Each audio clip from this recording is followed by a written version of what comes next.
Well, welcome again, Shawn. How are you doing? Well, you might have saw I had a mini stroke a couple weeks ago.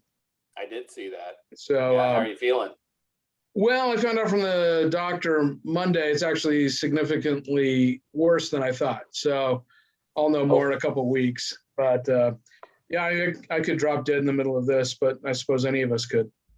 Well, it's being live streamed, so that would be horrible, but yeah. I mean, it was concerning enough that I actually did sort of a video last will today.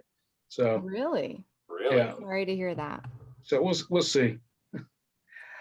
We'll Wow. see. But I filled my kids in because my son's in Australia. I didn't want something to happen and then him find out after the fact. So right. You have your life insurance all in order?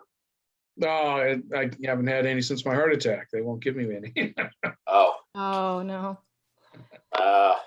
Anyway, that's terrible. Anyway, yeah. So sorry to hear that. Yeah, thank you. But other than that, yeah, doing pretty good. Good. Are you on a medication called Vasipa? This is totally off topic, but no. It's a highly purified form of EPA only. So when you look at fish oil, there's actually like two components, DHA and EPA in there. The EPA only portion, when it's highly purified and super concentrated, is actually, they've shown almost as effective, if not as effective, as a statin on top of a statin. So something to look into. Super great at all that kind of stuff. Yeah, I mean, the problem is I've got like 60% blockage in my carotid right up near my jaw. And it's soft plaque. So that can knock loose easy. And going in to clean that up, there's so many nerves hitting something that affects my tongue or my voice, or my swallowing is fairly high. Knocking it loose so I actually have a stroke is fairly high. So, yeah. I'm sorry. Well, rabbit food for you for the next 100 years, I guess. Doesn't make any damn difference. There's nothing, you can't make it less. You can, yeah, I mean, I'm on everything I can be on, but anyway, I mean, that's the upside of having the mini stroke was I found that. I wouldn't have known about it otherwise. And 5 years ago, my sister died of a sudden stroke. So there's nothing you can do. You just take your medicine and you can't reverse any of that. Short of surgery, scraping it out. So what they hope for is from the medication that's on is for the plaque to get a hard cover on it. It's the soft that's the real problem. Right. So if it develops that, so we're going to we did a CT scan. We're doing an ultrasound next week, and then kind of go from there. Okay. So, well, anyway, wish you well on that. Definitely. Thank you. So, well, before we just kind of get into everything and kind of get into the topic tonight, because I think we're going to jump fairly quickly into it. There may be some people in the audience who don't know who you are. Obviously, we do, but let's talk a little bit about who you are and what you do, because you have a pretty interesting. You've got the LDS dating site. You've got a dating. It's not an app, but it's just a web page that you've put together, right? There's not an app associated with it yet, I would assume. It's a dating site. And then I have the Facebook group. And I built the dating site like right as I got divorced, because I'm like, okay, well, I'm going to own this space, because most of the options were pretty crappy. That's ldsdimension.com. And I mean, I've debated on an app for a long time. The site's free, and I've got a lot of notions for a premium version. I'm getting closer to the point where I think I have the critical mass where it would make sense, because any premium version is going to be oriented around filtering results. You want less results, right? So, and more targeted results. So if you've only got 100 people in there, clearly you don't want to filter. We got like 5,200 people in there, and the threshold I was shooting for was like 10,000 before I wanted to start filtering. And what I don't like about Mutual, which I haven't looked at in a while, and they came after us, but I don't like the swipe metaphor, because what it does is it reinforces a visual response. Like, am I immediately getting groin tingles by looking at this picture? Yes, no, yes, no. And I don't like that. I want there to be engagement. I go through our site periodically and I encourage people. It's like, flesh it out. Don't put contact me if you want to know more. Put some damn crap on there. You're one of thousands of people. Sell yourself, for goodness sakes. So basically, at this point, it's just another, is it kind of more like ldsplanet.com and ldssingles.com? Is it more along those lines, or? Yeah, but what we don't do, like what LDS Planet does, if you haven't paid, they promote your profile to other people and shows up in your daily 5 or whatever it is they're doing now, so that you get messages and you get these alerts that you've got messages or interest, but you can't see them until you pay. As soon as you pay to get to those, you won't get any more because they don't put you on the daily 5 anymore. And they sell, because they're owned by Match.com, and they're part of a whole suite of specialty verticals that they own, like Black Republicans, .com, singles.com. And so they cross sell the profiles across their different properties. And you'll start getting interest from people from some other unrelated dating site. And then LDS Singles, they merged with LDS Mingle. Last time I looked at it, it was pretty dead. I don't know that anybody uses it, but LDS Planet, I think, continues to be the 800-pound gorilla for some reason. Everybody complains about paying for it. Mine's free, and we ask for people to donate if they want, because we try to provide a lot of value, and very few people do. So Mormons are cheap. Yeah, they're free. I didn't know. Yeah. They're just good stewards with their money, Stuart. I mean, Shawn, that's how it is. Good steward. So, it's interesting. I didn't know that they would push it makes sense that they're going to push a bunch of messages and say, hey, click on this and sign up, give us money, and you can actually read the messages. It's kind of like the hook to get you to pay. But, and I mean, I tested it with some female friends of mine who were on the site. So I did confirm that they do this. And it's because I don't remember, what is it, like $20 a month or something, $20-30 a month. And, they do that to sucker you in, and they make it very hard to disable your account and find where to turn that off. Interesting. But your website is 100% free, right? Yeah. And I mean, a downside to that is there's no friction for somebody who has ill intent to get on there. And, invariably I'll get somebody complain, well, I can't believe you don't, scrutinize people. Okay, well, give me $30 a month. Oh, well, I'm not going to pay that. Okay, then shut your pie hole. Because you don't have. You get what you pay for, right? Yeah, you don't have the rights to the fruits of my labor. And, we do look, and we have a method for reporting, but I've been battling with a half a dozen dudes who are just, I deleted this dude over 20 times last week. Oh my gosh. And, it's like, I look up the IP address. It's like Lagos, Nigeria. So what I started doing, I took a different tact, because they just paste it all in and then they start messaging as fast as they can. But we limit new profiles to, like, I think it's between 10 and 20 messages a day. So that limits the amount that they can do. But I started going on their profiles and changing all of the demographic information to make them look less than desirable, shall we say. Change their birth date so they're like 80, stuff like that. And the one dude emails, because I emailed him, I said, aren't you getting bored yet, with this? It takes me about 2 seconds to delete all your stuff. And he didn't respond. So then when I changed all of his stuff, how can you do that to me? I am good, faithful Mormon. And it's like, no, your IP address, you're in Lagos, Nigeria. So stop telling me you're in Salt Lake. That's awesome. So essentially at this point, you are very, very active in trying to get, kind of the LDS community to mingle and date and figure all this out. And one of the things we're going to get into tonight is you had kind of sent us some stuff about putting together a conference and some ideas you have to sort of help these guys and help people who are looking for that special someone to find their mate, so to speak. That's precious. Hey, we're all looking for a special someone. That's why we're here. Absolutely. Except for Shawn. Shawn found his special someone, but Yes, Yeah. for everybody in the audience Yeah. that doesn't know Are you talking about my dog? Sean is married. That's what I'm saying. He's Oh, our I thought you guests that said is actually John. married. No, Sean. I'm like, I have no idea who you're talking about, ma'am. No, Sean has a special. Okay, good for you, Sean.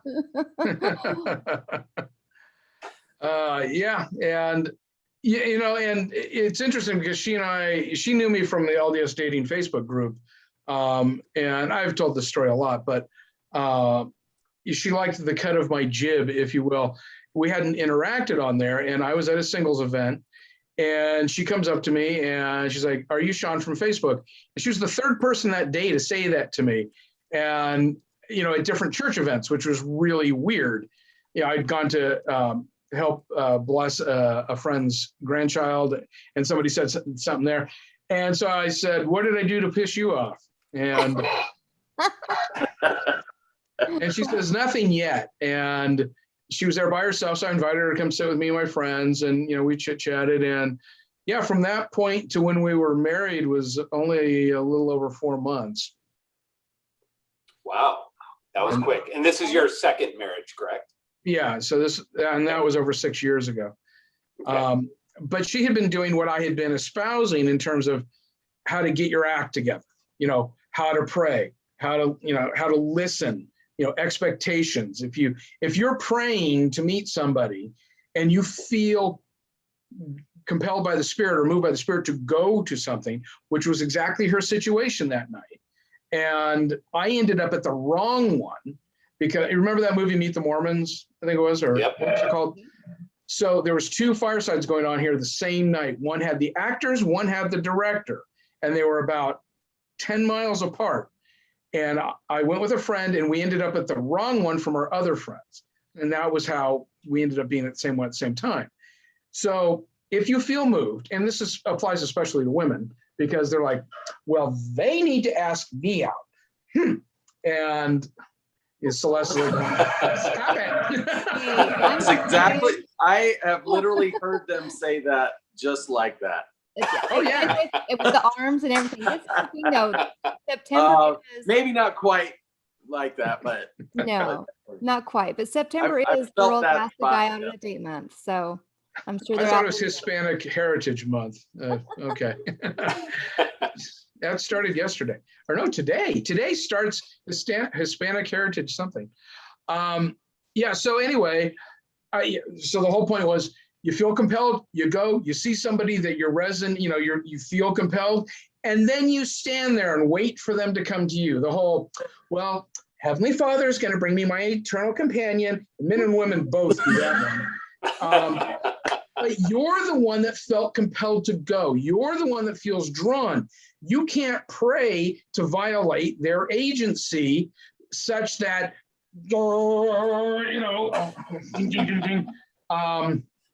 so you go say something. And that's what she did with me. Because at the time I was dating somebody that I'd been trying to break up with for 4 months.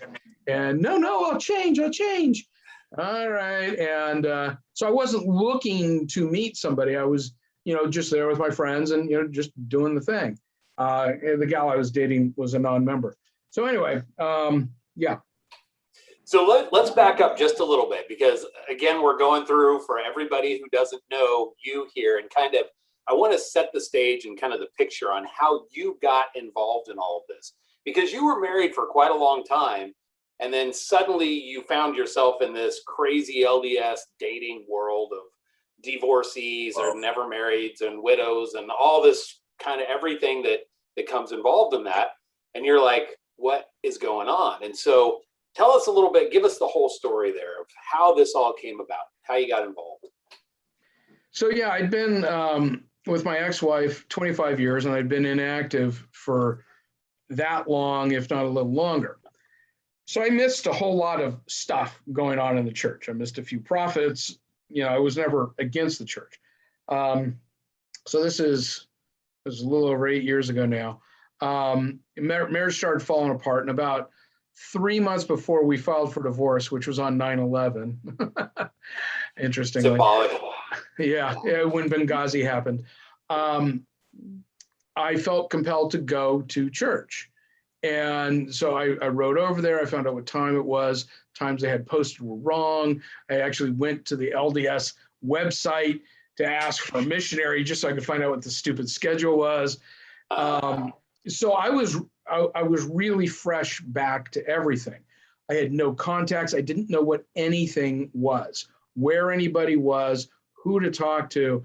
And that was one of the things I put together when I became the singles rep, was sort of an inactive person's, especially singles, rescue kit. Like, what's the basic information? I didn't know where the stake center was. I didn't know my building was the stake center. They'd say, okay, meet at the stake center, have your wives do this. And so I would speak up and preach it all the time. I'm like, can I use your wife? Because I don't have one. And they started to get the point and become more inclusive. But I was the only divorced person at the time. That's a great way to kind of build rapport with the brethren in your quorum. Yeah. Just Can I tell borrow them your you want to borrow their wife. Yeah. For an No, event. they dig it. They dig it. Let me open my window. It's a little hot in here. Hey, I'm all about borrowing husbands. That's what works for me. Wait, didn't we do that at one point? A long time ago. Would that just be considered spousal appropriation at this point? Yeah. Yeah, there you go. So at the time, it was very difficult to find the resources, to find out about, singles wards, singles events, singles fireside, FHEs, that anybody was using acronyms for this stuff. Now I'm like, what the crap is an FHE? And You had been gone from church so long you didn't remember what FHE was? we didn't call it FHE. We called it Family Home Evening. Everybody spelled things out, All right. I think I just grew up knowing it as FHE. I don't know. I think it all came about with like texting, because you didn't want to write family home evening, so it became FHE. Yeah, Really? and I would agree with that. And texting started, taking off like in the late '90s.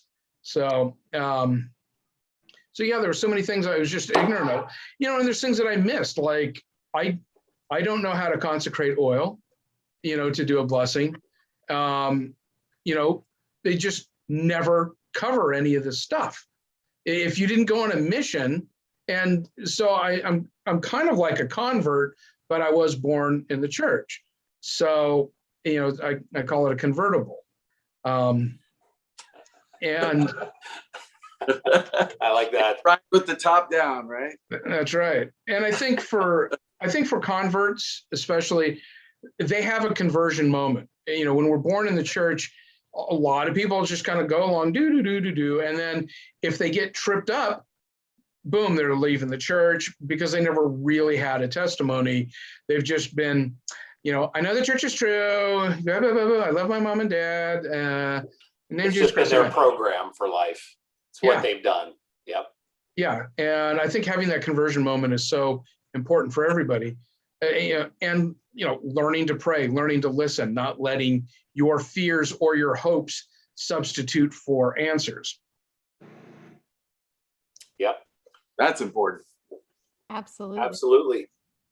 So you're married for a gazillion years, what'd you say, 25 years? Well, we dated for 5 years and then we're married for 20. Okay. Well, together for 25 years. Yeah. And then you suddenly find yourself in this world of, okay, now I've not only got to go back to church, but I've got to go back to church as a single who is trying to figure out basically everything. I mean, it's hard enough, I think, when you've been in the church and you kind of, well, I don't know, maybe it is easier to go back in if you're fresh, because you're like, okay, I haven't gone from sitting there in the pews with my family to suddenly like in the pews by myself, So yeah, I don't know. I could see it either way on that, but no, I think that's harder because you're struggling with culture and everything else. Like I would ask for help. I was devastated. I was destroyed, and I wanted to clean my garage, and I asked somebody if he could give me a hand. Like 20 guys show up, and the thing's done in an hour. It would have taken me a week. And my mom, it wasn't active, but she's like, oh, you don't ask them for help, because then people will talk about, what's at your house. I'm like, I don't give a crap. I need help. I had to swallow my pride and allow people to bring, us food and things. And the Elders Quorum president at the time, he was over, and we were talking. We have a great ward here, and you can run into half the ward at the gym. And he's over here, and he's asking if I need anything, and I'm kind of hemming and hawing. And he's like, "Look, don't deny me the blessings of being able to help you." And that kind of got me out of my head, and thinking it was all about me. And I said to myself during this time, for all the people that came out of the woodwork and helped me, I want to be able to give back. And part of that is what I do with the singles. Despite the amount of grief that I get, I should be a psychologist and a therapist now. I'm really by default. Yeah, I'm very good at it now. But I'm just such a jerk. Nobody would listen to me. I think delivery could be smoothed over just a tad bit. Well, it depends on if you find me entertaining or not. That's true. I think if you're a guy, it's more entertaining. If you're a girl, it's us more girls like might be rating. Yeah. Well, my sisters think I'm funny. There you go. They're biased though. So you get into this LDS dating world, and the nice thing is, because it's funny, just backing up a little bit, going to FHE using the acronym. I was at FHE this last Monday, and we had this big discussion about, well, where does the church go from here? Because this is kind of the topic after what they announced at General Conference last time, where the church is now more than 50% single adults. So where it was they go a third. It was a third when I was first single. Sure. And that was 8 years ago, right? Yeah. So that's the pace that it's accelerating. And we're so family oriented, and I guess you're probably leading up to it, but I cut you off. We have not addressed it at all. Like, we used to have a big 17 stake group here. I forget what they called it in Southern California that coordinated stuff. And, I got in there and I talked to the stake president, was over it. And I gave him the white paper I'd written on the whole thing. And I'm like, you guys just inherently don't understand it because you all been married 20, 30, 40 years. You literally don't understand it. And, these are the things, like when they cut off people over 46, that was my first year in singles, and I was 49. And I'm like, well, too bad, I'm going. And it was a big deal. People were like, what, are you going to start carding? Well, we're not going to say what we're going to do. Just, only come if you're under. It's like, yeah, whatever. But it was really controversial. They shut down singles wards that were mostly, over 50 that had a lot of success with marriages. And the church has done an extreme amount of damage. Now, they're not responsible for singles, by any means, or providing resources or anything else. And they seem to be focused really on the YSA with that regard, because they want to get them married and having kids. But there's a serious problem, especially guys going through divorce. You can't talk to anybody as a guy going through divorce, right? You're not allowed to go anywhere, women as well, but women tend to support each other more, and guys are really, really isolated. Yeah. Well, it's because I would agree with that, for ages, sure. right? You can't talk to a married friend because then they might end up getting divorced. So, Well, yeah, women, like the married women will not let the single woman, right, talk to their husband. Yep. And I've seen that. We've had a few divorces in my ward since then. One was my second counselor while I was going through my divorce, and I'd chat with him at the gym, and he lived around the corner. And we weren't close, but we chit chat when we saw each other. We ended up becoming really good friends once him and his wife of 30 years got divorced. He's like, you know what? I totally didn't get what you were going through. And he's like, I'm sorry. I wish I had been more supportive. And I go, well, now you know, now you can communicate. Now you can help other people. Yeah. Yeah. I mean, honestly, it just kind of goes back to kind of that beauty of what Christ did in the garden, right? He actually went through and felt what we feel so he could know properly how to succor us. So until you've been in that boat, walked in those shoes, you really just don't know, and you don't get it. And I know that the church anybody that's been in any sort of, you've probably been there, John, you've probably been there, Celeste, you might have been there too, but anytime you've been in leadership meetings with general authorities or whatever, they're great at breaking out statistics, right? Like they have these things. I don't know, someone in church headquarters somewhere has to be a statistician, because they'll break it down and say like, okay, when you're like 30 years old, 30 to 35, and you're divorced, this is your likelihood of like going inactive. This is the likelihood if you like go off a cliff at 40, et cetera, et cetera. So they know statistically, it's almost like, okay, we see what's happening, but we don't feel what's happening. And so it's a little bit I would interject on that and just say, I do think there is an exception, and that is the spirit. So I'll give you an example. Most of my career has been with addicts. I have never had a substance in my body. So you would think I'd be the last one to work with addicts. And yet I worked with addicts, for a long time. And the general feedback I got is, you're one of the best therapists I've ever worked with. And so then you ask yourself the question, well, what was it? And I don't even know if it's the spirit as much as charity, like pure love, not, hey, you're just a nice guy and I want to help you, but like genuinely, I really care. Part of it is my dad was an addict, and so I just had this, my heart wanted to help. And I think that can make up the difference. The problem is, I think a lot of leaders in the church are good. They're good men and women, but absolutely, I don't think they tap into charity and the spirit nearly as much as they could, especially with people who are going through different things than what they've experienced. So I agree with that part of it, but I like to think the day will come when we do get it.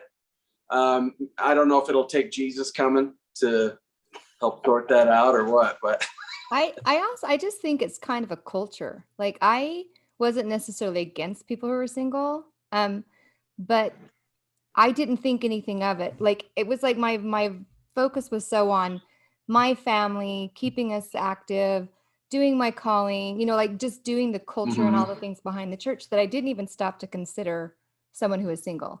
And I do agree with that. It takes a while to adjust. And I found that too with certain mental health issues that I dealt with in my personal life. I did study them in graduate school, but I do admit there was a difference when you're with friends and family who are actually like that, and then all of a sudden you're kind of like, okay, I got it here, but I don't know if I really did, if the elevator went down to my heart on that.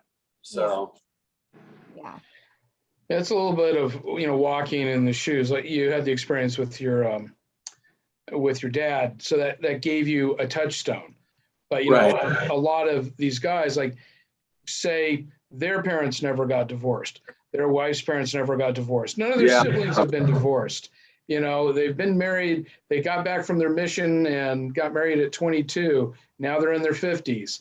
There's just, it's like asking them, so what's it like to be in, zero gravity? Well, I can imagine it, but right.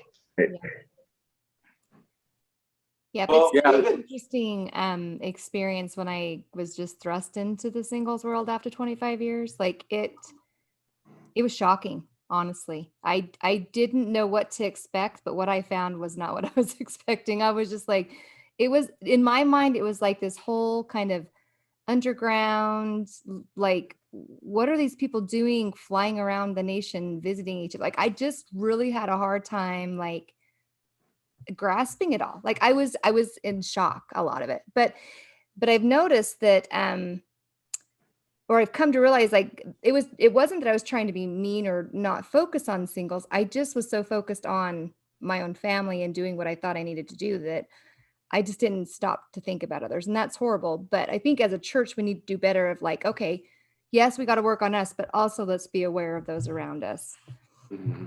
Yeah. Yeah. And, COVID has exacerbated the problem. There's stake presidents that are just off the reservation with things that they're implementing, they've turned into little Gavin Newsoms, just stuff that hasn't come from the first presidency. And they're just going, well, we're going to do this. Well, why? Because I said, we're going to do it. Well, show me the data, show me the science. Why are you doing that? Why are you denying my children be able to go to seminary? Don't tell me it's the area presidency, because the stake next door, 6 miles away, is going. And just I could go on that. Or what do they call that? Unrighteous dominion. Anyway, yeah. But we digress, right? We digress. Yeah. So, is that somebody's dog in the background? I keep hearing that Your noise. microphone, actually.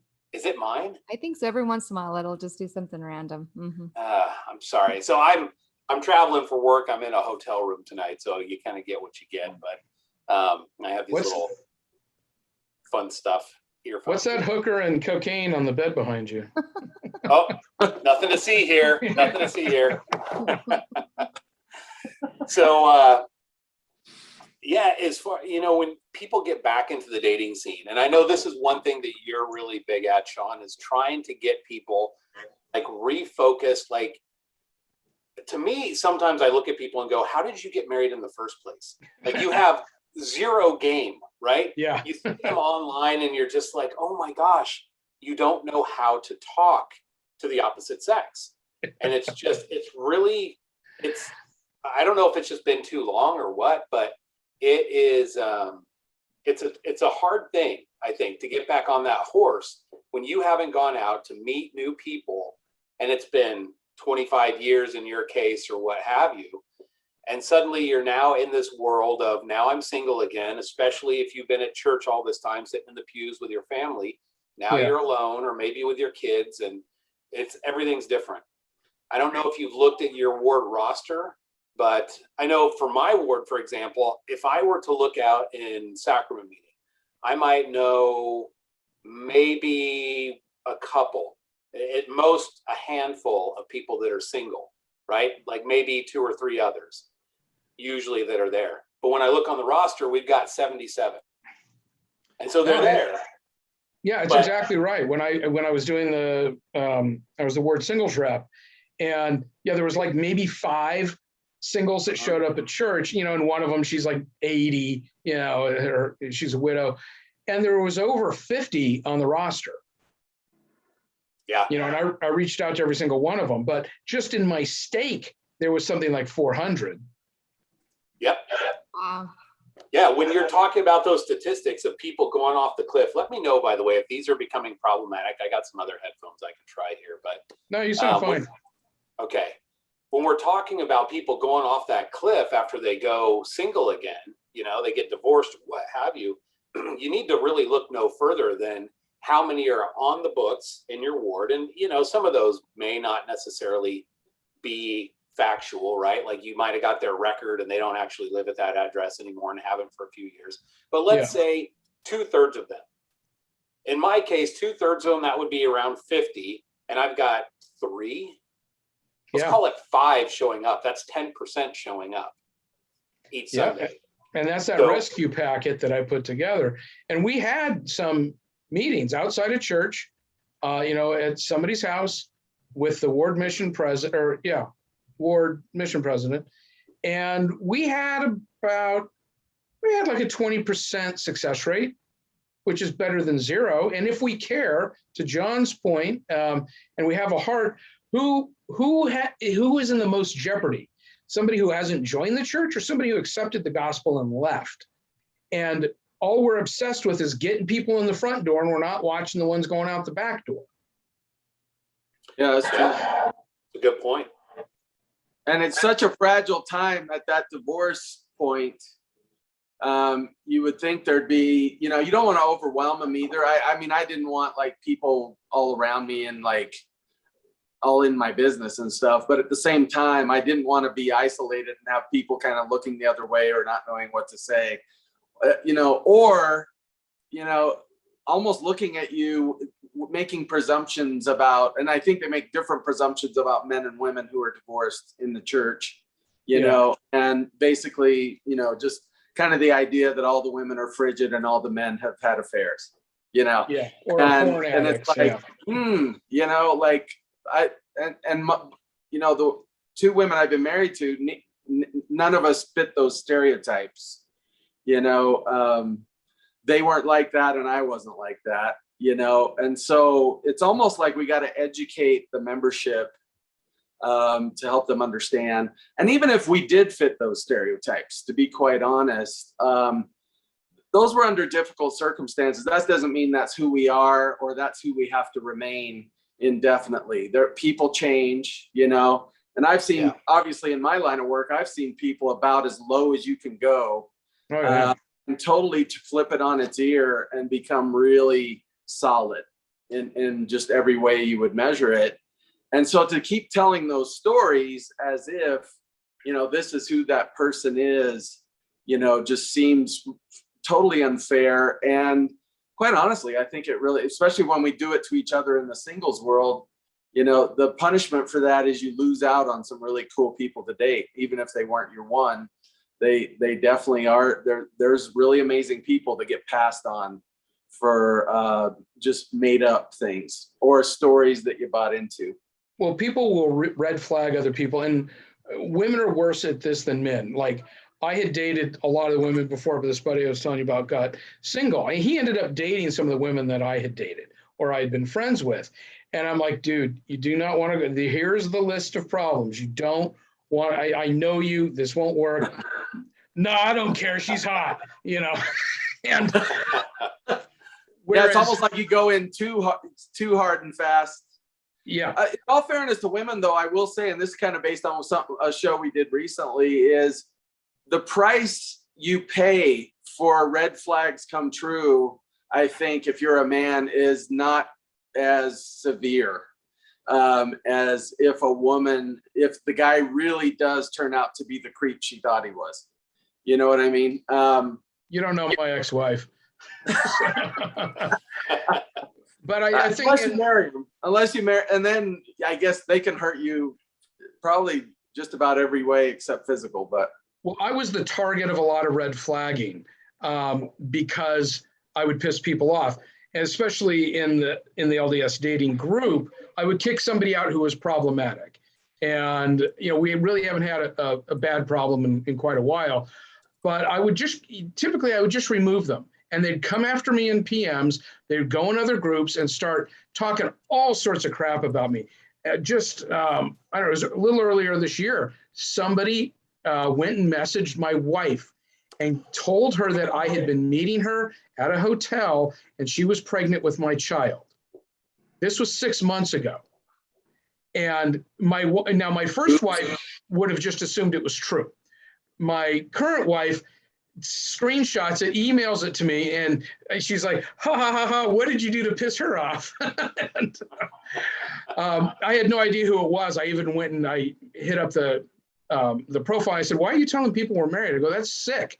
I mean, that could actually destroy my marriage.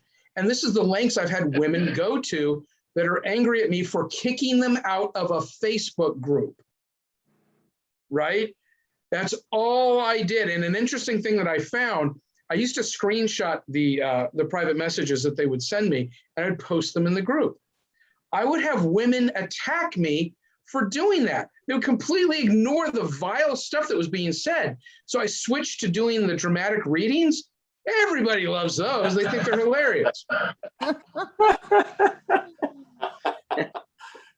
Anything you say can and will be held against you on the group page. Of course. Do you get guys that are this sour grapes, this venomous when you kick them out? Yeah, not at the same level, but I've certainly had it. I've had people, you know, threaten me physically. I'm like, here's my address. Come on over, buddy. You know, it's like, oh, big man, I'm sitting at home. Come on over. I'll throw down with you. Let's do it. Yeah. You know, and well, you know, I should. So don't threaten people you don't know anything about. That's stupid. You don't know how many guns I have or anything else. I could easily kill you. You might kill me. I don't know. But yeah, I've had guys, and they usually get violent, but sometimes they do the super over the top beta male, passive aggressive white knight, like put every trope together you can. And, you get stuff like, oh, I hope God doesn't judge you too harshly for your misogynistic views, or, just tripe like that. We had a guy I don't know if you're in our guys group for LDS dating, but we had a dude the other day just going off, and he'd been in there for years and never said anything. So I booted him before he started screenshotting, what's private conversations and posting them around, because that's what people like to do. And he went in another group and he 17 paragraph, manifesto about how I can hardly believe that there's men like this in our church that are so horrible and don't respect women. And if you go and look at his profile, it's all LGBT and see, men and women can be friends. It's like, yeah, because you don't have a penis. Well, I think I do.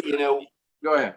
I love that. I was just going to say, I think in a lot of ways it speaks to just kind of the pain a lot of people are probably in, and the toxicity that can erupt from that if you're not careful and coming up with something that's, I'll be the first to admit, like, when it comes to my ex and we get into it, I think we're both toxic. Like, I can be toxic and just like, oh my gosh, you're crazy. And then she goes crazy and calls me all kinds of things. It's just a back and forth. And if you kind of take that sort of thing and project it out onto Facebook groups or whatever, it can just look really ugly. And I think a lot of times that a lot of these guys are just, they're just hurt and they don't know what to do. And so they just lash out. And sometimes you get these guys, the white knights are always my favorite, because they're in a spot where they want to like appear before the ladies to be so benevolent and offended and everything else. And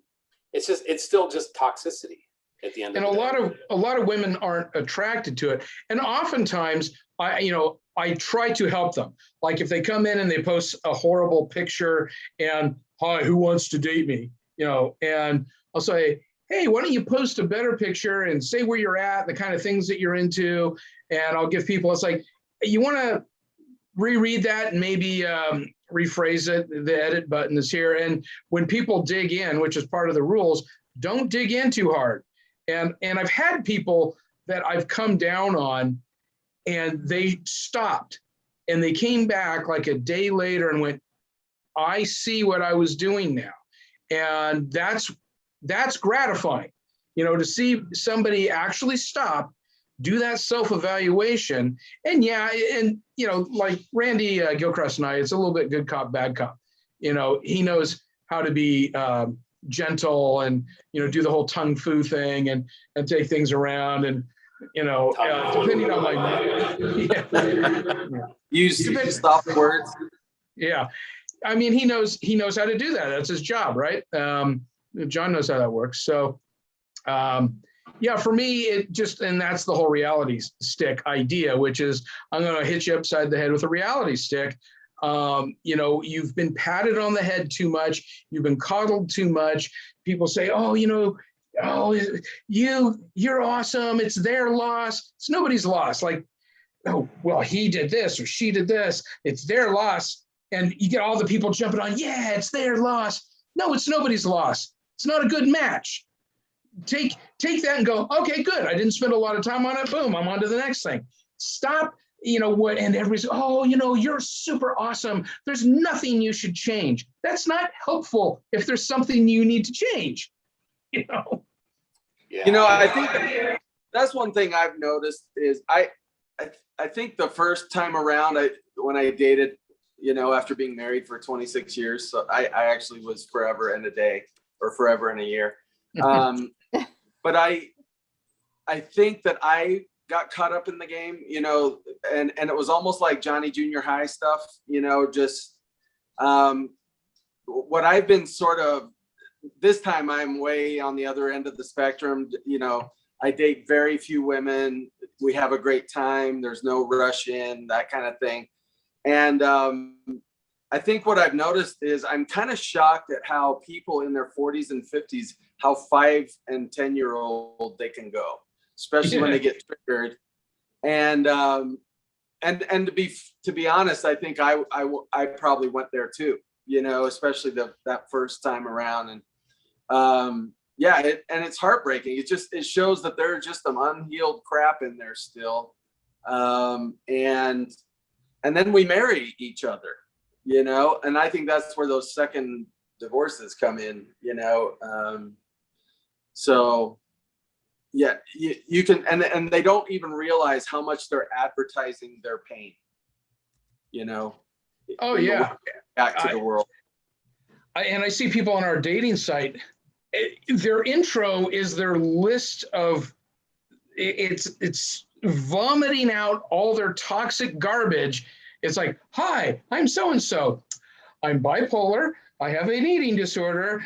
My kids are I'm in a 10-year custody battle with my ex-husband, you know, and just like, holy crap, you're never going to get past hello at that point, you know? Well, it's either that or they're giving you their resume, you know, like all the amazing things they've done. And, you know, can I be both, you know, just emphasize that I'm healthy in these ways, but, you know, that I'm not perfect and I have some things that I work on. And, you know, but yeah, I think we go to one of those two extremes for sure. Yeah, when I first started dating, you know, I was dating in and out of the church, and I dated a lot because I wanted to, you know, understand what worked for me, and because I wasn't sure. And a big transition is, you know, you're with somebody since you're 23, and then you're suddenly single. The last time you looked at women as something to look at was when you were 23. So now you're a horrible judge of age, number one. And, you know, 19-year-old girls look like they're 30 and, you know, 45-year-old women look like they're 30. So, you know, it's very hard to tell, but it was resetting my mind for what was age appropriate. And it sounds funny, but, you know, I went to dance with a buddy of mine from high school, like just after we filed for divorce. It was a Halloween dance. And, you know, we used to go to church dances all the time. We just reconnected recently. And so we go, I'm like, hey, Dave, check her out. He's like, dude, we're in our late 40s. Inappropriate. I'm like, oh, damn, that's right. You know, so, yeah, but it was weird because now the women I had to look at were my mom's age the last time that I looked at women. So I had to stop seeing these women as my mom's age. And, you know, it's an adjustment. And learning how to talk. And this one gal I went out with, I was doing sort of the questioning thing. And she's like, no, let's just have a conversation. It's like, oh, okay, I see that now. You know, so I tried to take in everything that I could as I interacted with people and observe, like at dances, what was happening, what was the dynamic now versus when I went when I was 20, you know, and, you know, how people would stand in groups and, you know, a guy could get rejected by one or get pawned off to her friend because they're all in a group and, you know, just all these dynamics. And I saw where the problems were, you know, they're like, you know, software issues to solve. Yeah, it was definitely an adjustment, but you have to be self-aware. You have to understand yourself. What is it that I want? What am I good at? What can I bring to a relationship without being a savior? I had to figure out the difference between people I was helping and people I should date. And I was not good at distinguishing that when I was young. And so whenever there was somebody who was having problems, because I would jump in, it's like, oh yeah, here, let me help you with that. I can do that. I can do that. Or, you know, with a woman I was dating, you know, she's in a 2-bedroom apartment with her 5 kids. It's like, oh, I got a huge house. I'm thinking, oh yeah, we can get married. I can put them all in here. And it's like, no, stop. And, you know, and I was in counseling, you know, for a while too. And I would talk to her when we met and she's like, that's really good. And I would share all the things that I do. And, she really liked what I was coming up with. She's like, oh, can I use that? I'm like, sure. So, but it's definitely an adjustment. You have to be self-aware. You have to be willing to listen to feedback and question yourself. Am I actually right? Am I doing a good thing here? And I mean, it's a weird example, but so I used to drink a lot because my marriage was awful, but I'd go through 3-4 bottles of vodka a week and you'd be sitting there and I would like, I'm going to respond to somebody in email or, you know, whatever it was. And I would think, does it seem like a good idea because I'm drunk or because it's a good idea? No, it's a good idea. And you never make a good decision when you're intoxicated. They're all bad. Twitter patient is kind of like a drug too, you know? Yeah. And So, yeah, anyway, did I answer a question with that or was I just rambling? Maybe a little bit of both. That's okay. So I switched headphones. I'm going to see if this works a little bit better here. am I coming out okay? Can you hear me okay? Yours keeps giving some major feedback, John. Okay. I Sounds don't like hear a any dog's feedback. barking really loud in the background. And the No, dog. he's been really quiet. So Yeah, I don't know. Some sort of weird feedback just keeps popping up from time to time. I'll just watch the rest of the show and There you go. Who's that person behind John with the knife in the black? right. Well, so, here's the problem. You get into, especially now, right? The church is growing and growing and growing in the divorce column or the singles column. Maybe it's not all divorce. And they're kind of still using some of the same old programs and things like that. And I think in the church's defense, they're trying to do some pilot programs in some other places. I wish they'd be a little more transparent. So those of us who are in places like Portland, where we're stuck with kind of really nothing, feel like, okay, well, they're working on it, right? There's something on the horizon. And I don't know if you've heard before on here, I've said it a million times though, but I really think the church would do well to have a general single adult like presidency. So they've got general young men's presidency, general Relief Society presidencies. They need to have a group that's dedicated to this demographic. So I've written to them about it, and these people should have been divorced. They need to have a connection with the environment. Let's not put maybe just single, right? Like single or divorced. I'd love to see Sherry Dew on there. She'd be perfect. She's never been married. So unless she just got married recently. And here's the thing with never been marrieds is they tend to develop a grass is always greener mentality. It's like, well, I've waited this long. This person's really good, but I bet there's somebody who's just a little bit better, and so they have a problem with like settling down. I think your best case scenario is somebody who's been divorced and remarried like in maybe like the last 10 or 15 years who has a good sensible size of it. Yeah. I mean, I wouldn't mind a little of everything, have a couple of widower on there, have some never marries but yeah, have maybe they need to have a connection to the experience of right. I think of more like a committee, like kind of like the Relief Society has a committee. And you could have a presidency too, but I mean, if you had a committee of like 10 people or something like that, could discuss issues and ways to reach out, I think that would be helpful. So absolutely. Yeah. I think I would be surprised if they're not working on something and actively addressing this. I mean, it's one thing to slice and dice numbers as much as they do, but then at some point you have to say, okay, now that we have the data, what is this telling us? Like, we're going in the wrong direction as far as activity rates and singles. Yeah. And they need to address the adults. And I totally agree with you. And I've written to the first presidency. I got it through my stake president to the area authority, and supposedly it was passed on from there, and then COVID hit and I haven't heard anything since. But hopefully they do that. It's really necessary. Go ahead. No, I said what I was going to say. Well, I was just going to say too, and I think that,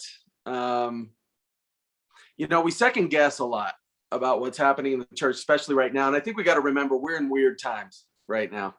And I think they're going to get weirder before they get any kind of normal. And the question I often ask myself, especially if I ever get to where, why don't the brethren do this? Or why don't the leaders of the church do this? Is I ask myself, what do they see that I don't see? Are there events coming up that are going to bring a lot of those singles together in a way that no singles ward ever would?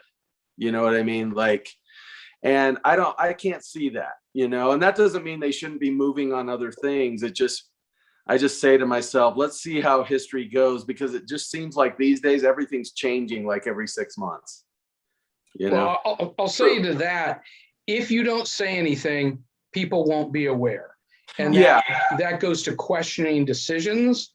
I mean, I've gotten into some rows with my stake president over, masking and some other things that he's doing, just scattershot, like, because he's very passive, very sweet man, but the guy won't take ownership of his decisions to save his life. And I'm not going to go back to church until we're sitting in every pew, because we were doing it until 2 weeks ago. And he can't pretend it came from the first presidency because it didn't, but he's pretending that it did. So you got to say something, because they don't, you have to ask for everything. Joseph had to ask about the priesthood. Oh yeah, that wasn't my dog.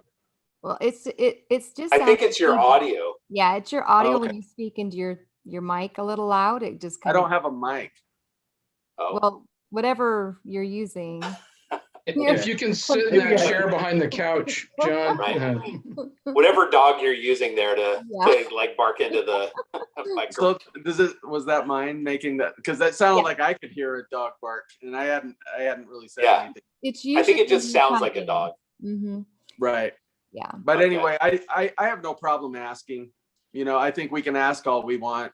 I just ask in the spirit of, hey, what's coming down the pike. And I'm thinking more at the big level, not the stake or ward level. Well, imagine there's 3 million singles sitting there hopeful at home and praying and never saying anything. Now imagine 100,000 of them write, to the first presidency. And now there's feedback. And here's things that people are, think are good ideas. And I do believe they're good men, they're inspired men, they're men of God. And I have a letter from the prophet of the church giving me permission for something specifically. So I know those things can happen. But you gotta say something. Everybody's gotta say something. You can't suffer in silence. And I'll see singles go, oh, well, the bishop never did this or they never did that. Well, do they know you have a need? They have jobs, they have callings, they have families. Speak up. Oh, well, I'm not, they should know. I'm not going to say anything. Well, then what am I going to say? Yeah, that we had a stake conference and the subject was, it was a youth meeting and the subject was pornography. And it actually was a very heavy talk by a member of the 70. And our stake president, I was his home teacher. And so I wrote a note to him just saying, hey, from my perspective, if we could flip that and have the part about, all the negative aspects of the sin and very little about the atonement and how that can help you overcome the sin, could we flip that and have most of the talk be about the atonement and how we can overcome it? And he actually shared that right on the spot with the general authority, and the general authority told him to tell me that I made a very valid point and that he would go out of his way moving forward to flip the message. And excellent.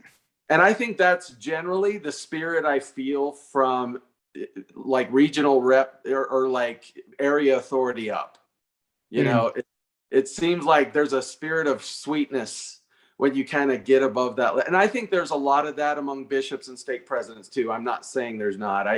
But usually when I hear of kind of hard-nosed, that kind of stuff, it's usually more at the local level. Yeah, I mean, in general, I'm very blessed to have a really good ward, and I liked my last stake president more. And it's not that this guy's a hard ass; he's too squishy is the best word I can come up with. He's very overly cautious and squishy.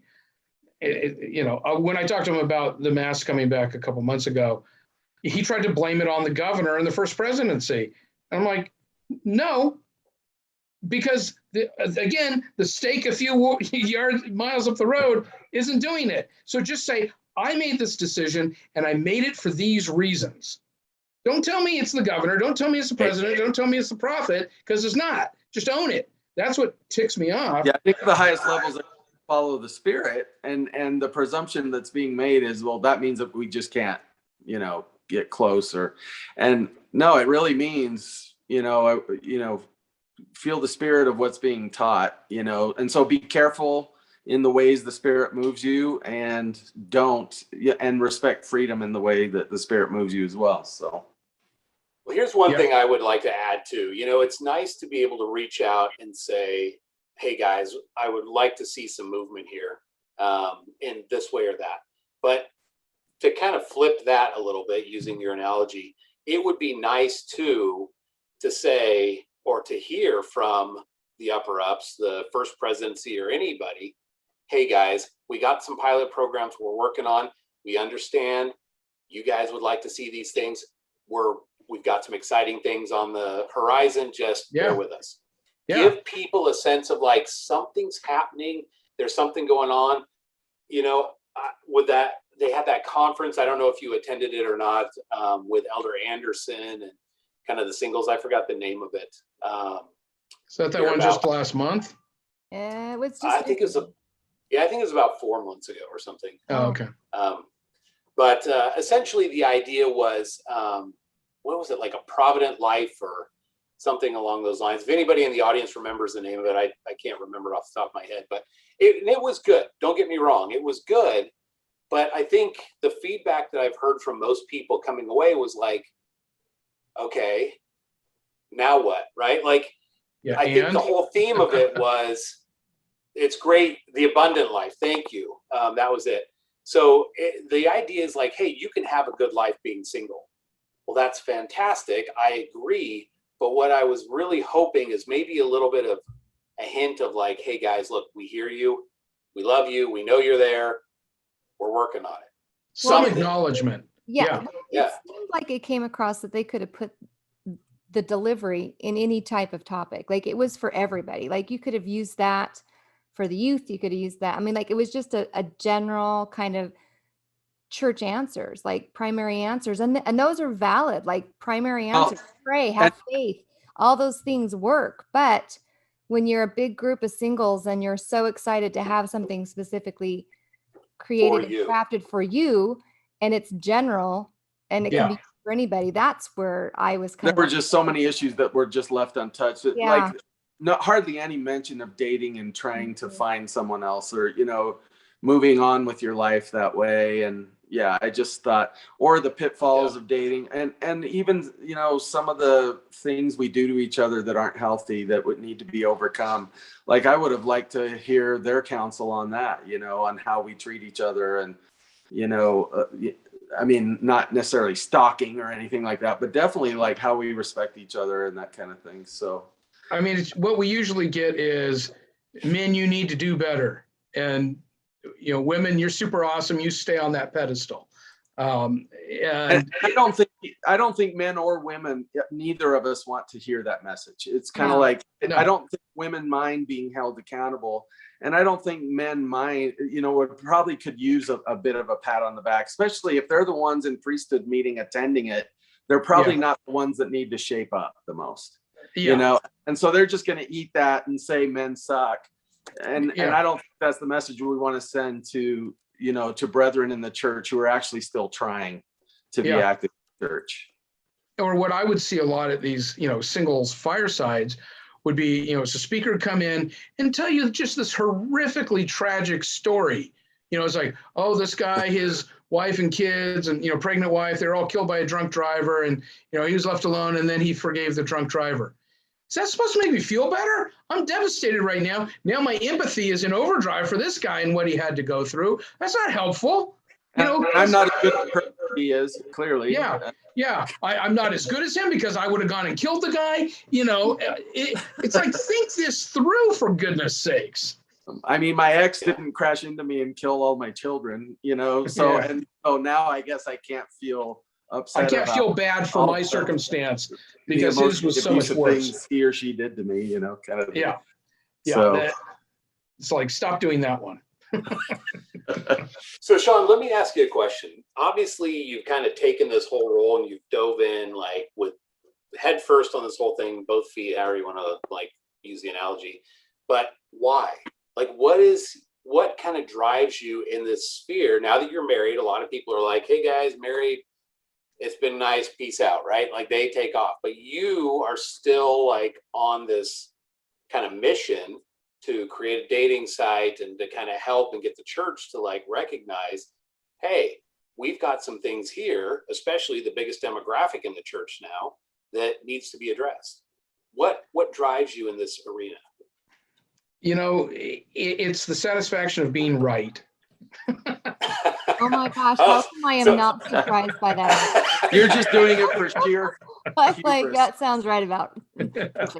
No, honestly, so when I got married, clearly, met my wife because of the group, and I had made some additional admins.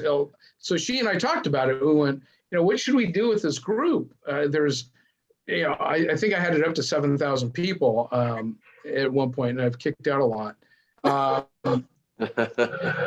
You kicked out 5,000. I kicked out 2,000 people. Oh, gosh. I'm not joking. So I believe you. Based well, because I want or pages, maybe they could do the same, but yeah, I want people that want to get in a healthy, happy relationship.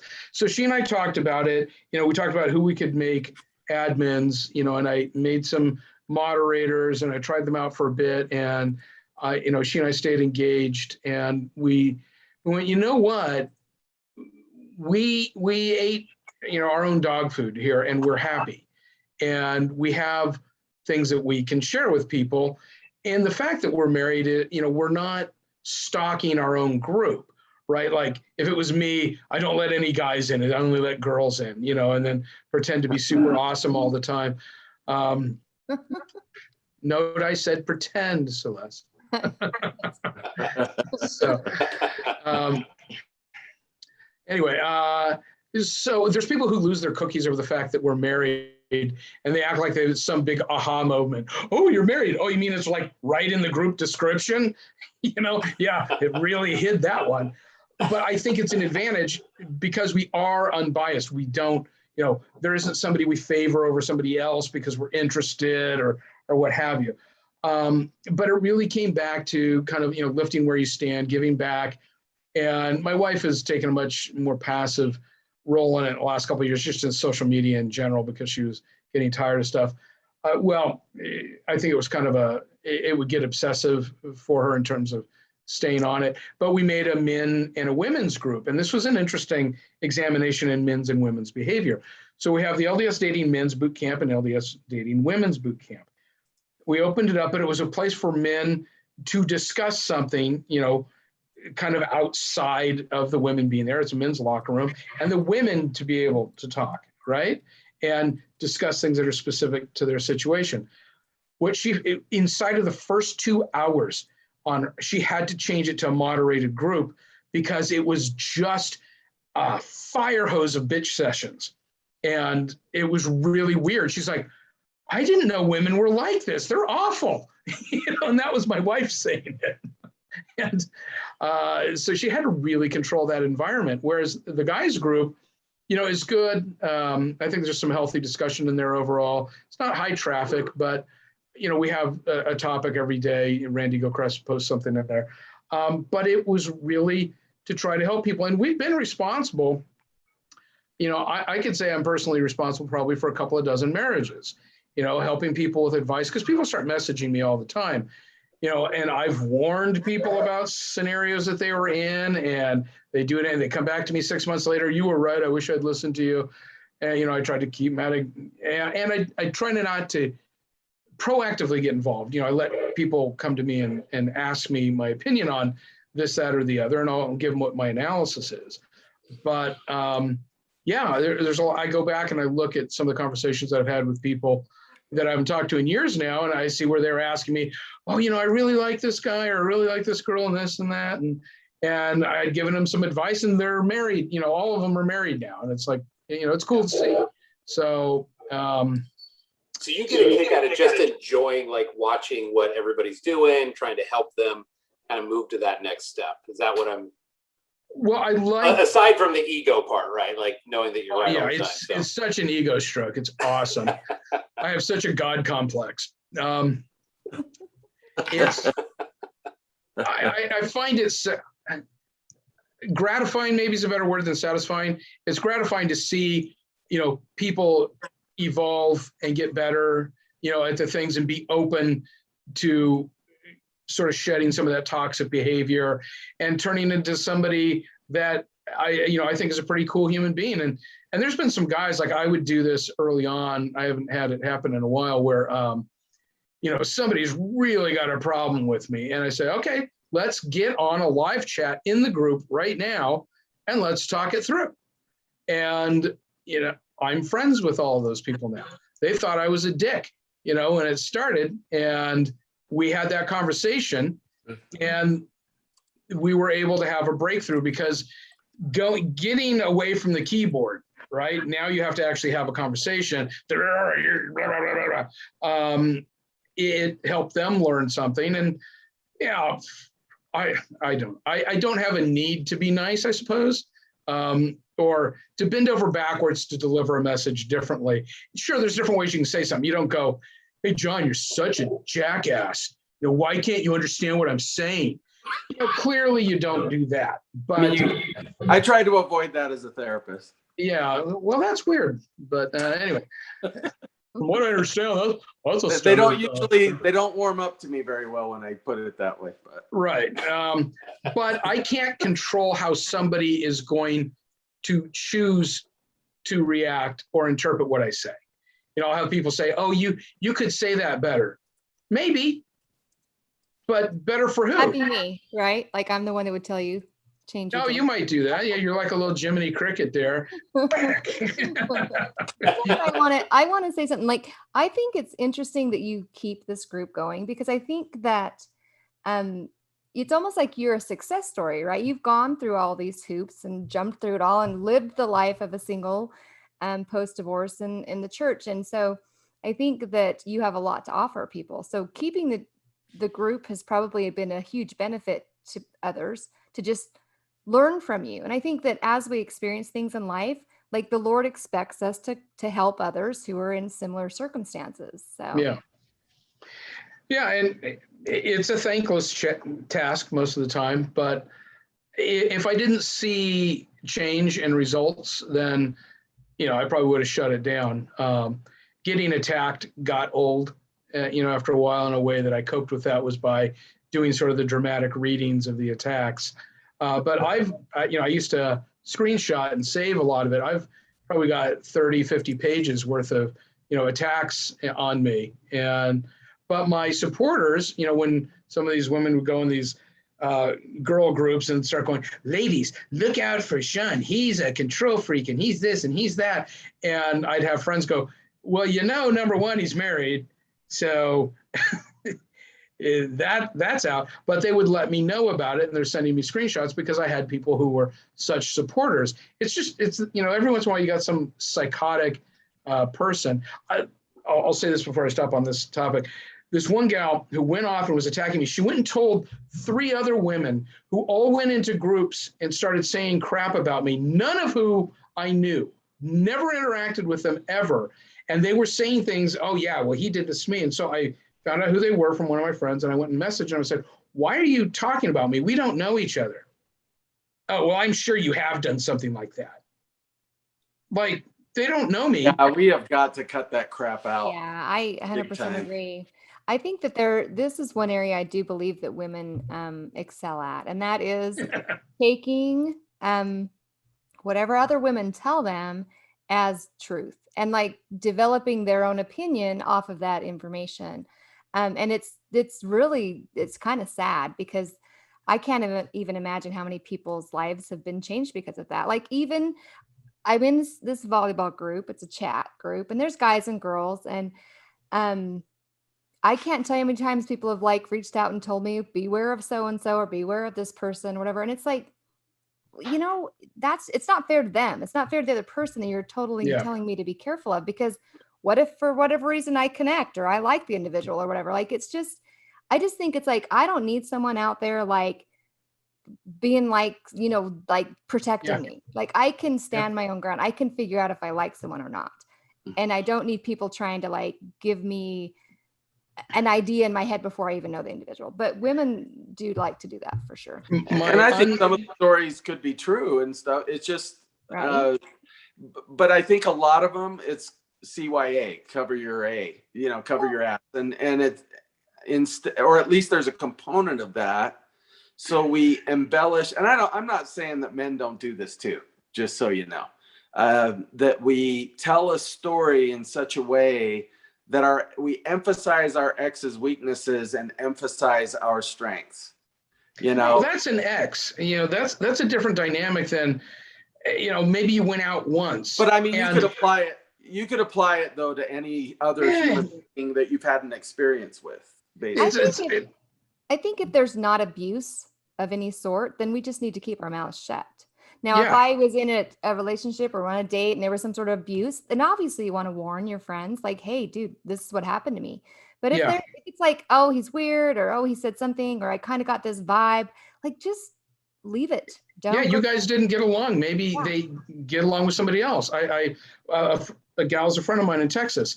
She and I used to talk all the time. She was a single, and she's like, oh, I was interested in this guy, but, people were telling me this and that. And I said, well, why don't you try talking to him and make your own decision? So she did. She ended up marrying him. She's like, you know what? If I had listened to those people telling me not to talk to him, and they were a good match. Whatever these other people's problems were, unreturned affection, bad first date, just you're just not a good fit.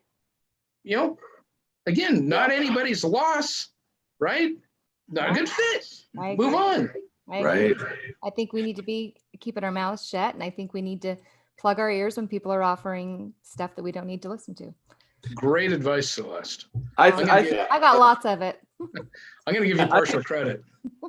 I think a much more valuable source of information is direct experience with the person. And the thing about those stories is if it turns out that the person you're telling them about turns out to either because they never were those stories, or they really turn their life around and they become something totally opposite of what you depict them to be, people are going to have their experiences with them, and they're going to start to look at your stories, and guess who they're going to look at with red flags? It's going to be the storyteller. Yeah. And maybe they should. I'm much more impressed by people who are silent about their exes and then live their life in a way where their exes' stories are obliterated. Yeah. Amen. Yeah. It's interesting how many people will look to the ex. And we've had this discussion before in this debate. Do you go to the ex and say, well, tell me a little bit about them, or do you just make your own opinion? Because there are you don't talk to the ex. There's a group of people who believe that you'll find good information from your ex. And I'm like, well, you're going to a relationship that clearly didn't work out for whatever reason or another. And there may be some people out there whose ex says great things about them, whatever. But I think 9 times out of 10, you're just looking in a situation to say, I'm going to look in a dumpster fire for a gold nugget. You're not going to find it, right? There's a reason why they're an ex. And that reflects as much the ex's issues as it does the person you're dating. The last time we brought this up on the podcast, there was quite a few people that supported going and talking to the ex in the chat. I was surprised. If any of those people are on this one, you're insane. Get help. Stupid. The therapist in me wouldn't say it, but thank you for saying it for me. Wait, there's a therapist in you? Yeah, he's in there somewhere. Somewhere in there. I let him out on therapy days. There we go. So Shawn, I want to kind of switch gears here a little bit. I'm kind of going through. You had sent us over, obviously, a couple proposals and some things that you're working on, and you made mention of it tonight. Letters that you've sent to the First Presidency and local leaders to say, hey, we've got some ideas of some things that we can do to try and help singles kind of like move along and progress in life, whether that be through marriage or strengthening their testimony in the gospel. And I just wanted to kind of talk a little bit about some of this, because I think you've got some really good points here. And I'm just looking at this conference in particular that you've talked about putting together. I will say though, at the beginning, so when I've talked with leadership about singles, right? And I say, look, we want to get programs going so that people will find each other and get married. They're much less likely to go for that unless you say something like, look, you've got a lot of singles on the books that are inactive right now. This is about strengthening testimony and bringing them to Christ. And the church is really the vessel to strengthen testimonies and bring people to Christ, right? Yeah. That's kind of the purpose. So if we can bring them, bring people together, let them figure out the dating part, that stuff will happen, right?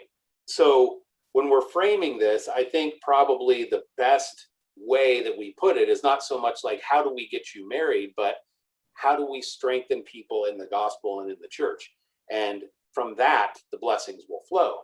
But when you're looking at your boot camps here, definitely dating is a huge component of this. So I'd like to go over a couple of these points because I think some of these are like excellent and right on point, especially what we had talked about before, how to approach someone new, for example, right? Let me stop you for a second. I have a 20-minute monologue I want to do first. Hold on, let me set the timer. Go ahead. No. Talk about something else while I take a quick bathroom break. Oh, okay. All right. Yeah. I'll kill the video. But you don't get 20 minutes, though. Yeah, right. Okay. Well, at least he turned the camera off. That's the good news on that part. Yes, so. and he didn't take it with him. That's a funny. I don't know if I told this story before on the show, but there was actually a guy that it might have been in an after party, but there was a guy when they were having, people were watching. I mean, some still do watch Sacrament Meeting on Zoom, and he actually thought he'd kill two birds with one stone, and he took a shower while he was watching. Oh my God! The Zoom meeting, and apparently it was a two-way. And so basically the ward literally saw his entire shower. Oh my God. And he was buck naked, and they were just like, and they kept trying to send him messages, like turn off your camera, stuff like that. Why didn't they just boot him from the Zoom meeting? I think I don't even think the guys running the I don't think they figured it out, and so there was just a couple. So there's a couple like old single sisters in the ward, like going, like they're turning red and like, oh my gosh, like. It's funny whenever you request to like go to a ward different than your boundaries, there's always a reason like that the stake president will say like, well, why are you requesting a boundary exception? I think this might be one where if I was, I think that guy would be one. Yeah, I can see it. In my ward I got it. Shower naked, yeah. so I want a new ward. Do you need a new stake too? Like maybe how far away do you want to get from this whole problem? Yeah, that would be pretty bad. Man. So can you imagine like a week or two later they call him in and they're like, "Hey, we feel impressed to call you to be on the High Council. Trying to get singles involved more and stuff." He goes, "Before you call me to that, can I just tell you a little story? I don't know how much credibility I'm going to have visiting the wards, Oh my gosh, that was so stinking funny. Poor guy. That would okay. Hey, Shawn's back. All right. All right. So going back into this this conference that you've talked about, why don't I let you kind of give the framework on it? I mean, this is kind of your baby, so I don't want to detract from that. Okie doke. I mean, I've thought about doing it privately. One of my friends, Matt Campbell, from when I was first single, he has organized a lot of single stuff in the area conferences. And something I did for him 5-6 years ago, I had run across this software called Tradeify that did really quick personality assessments. You just looked at a picture and you picked which word, like how it resonated. They developed this with some psychologists. And I thought, would be really cool for a conference is you have everybody go through this. And I had to write some code to leverage the results and figure out most compatible, next most compatible, next most compatible, least compatible. And so then we gave people colored lanyards associated with compatibility. So it's like, oh, you're a blue too? I'm a blue. You're the most inclined to get along based on these personality profile assessments. And I think that that's a really useful thing.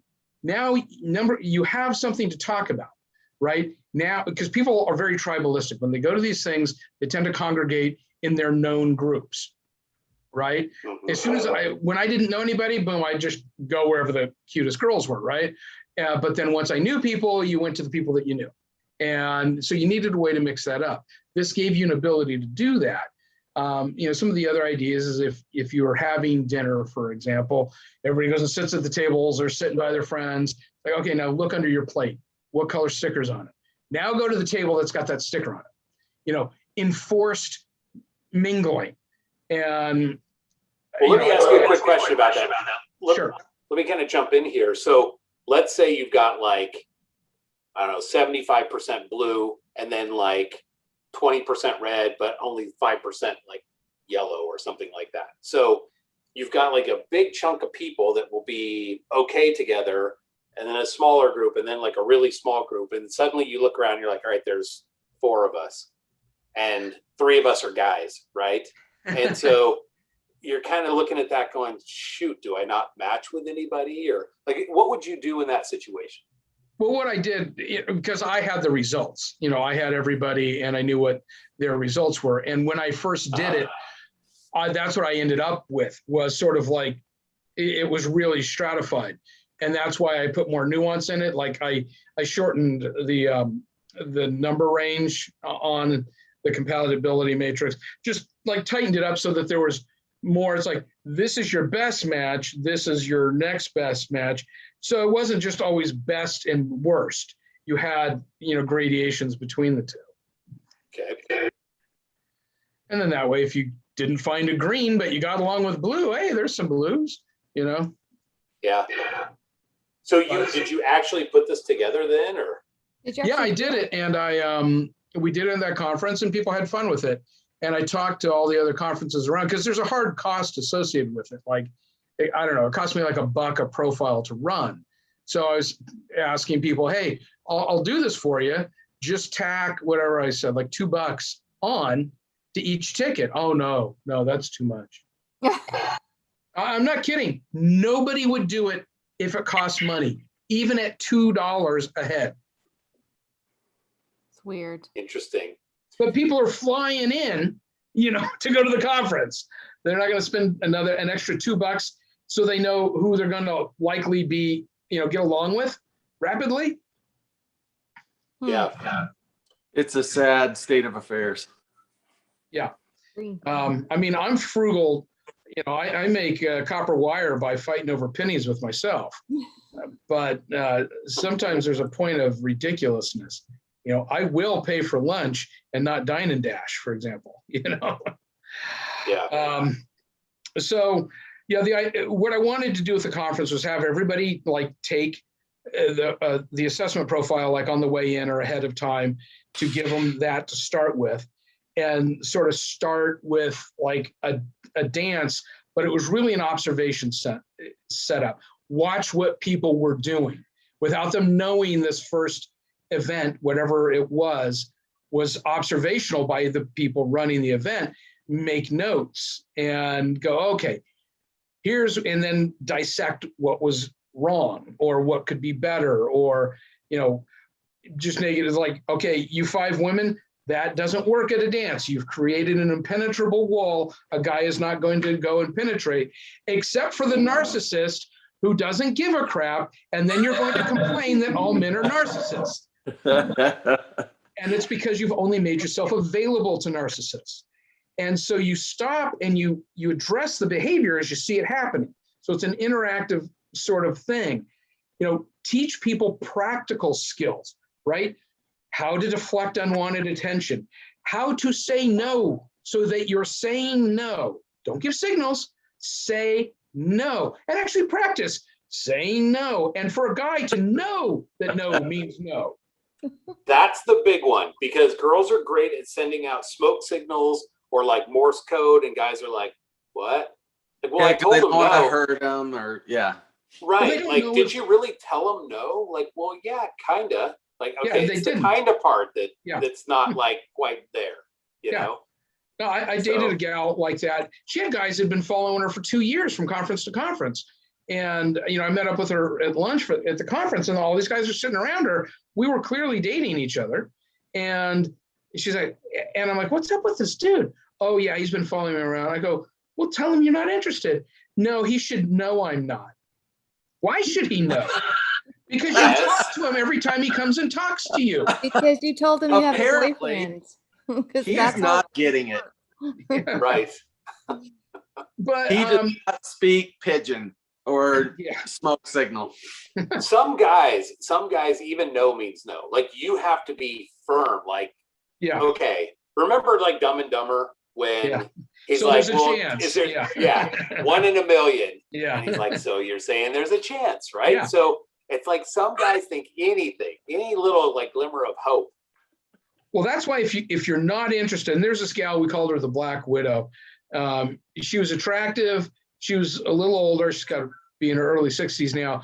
But OMG, you want to talk about incredible jujitsu she could do. Like guys would come up and it was like, boom, she had them turn the other way and feeling good about the fact that she just rejected them. And she did it like that.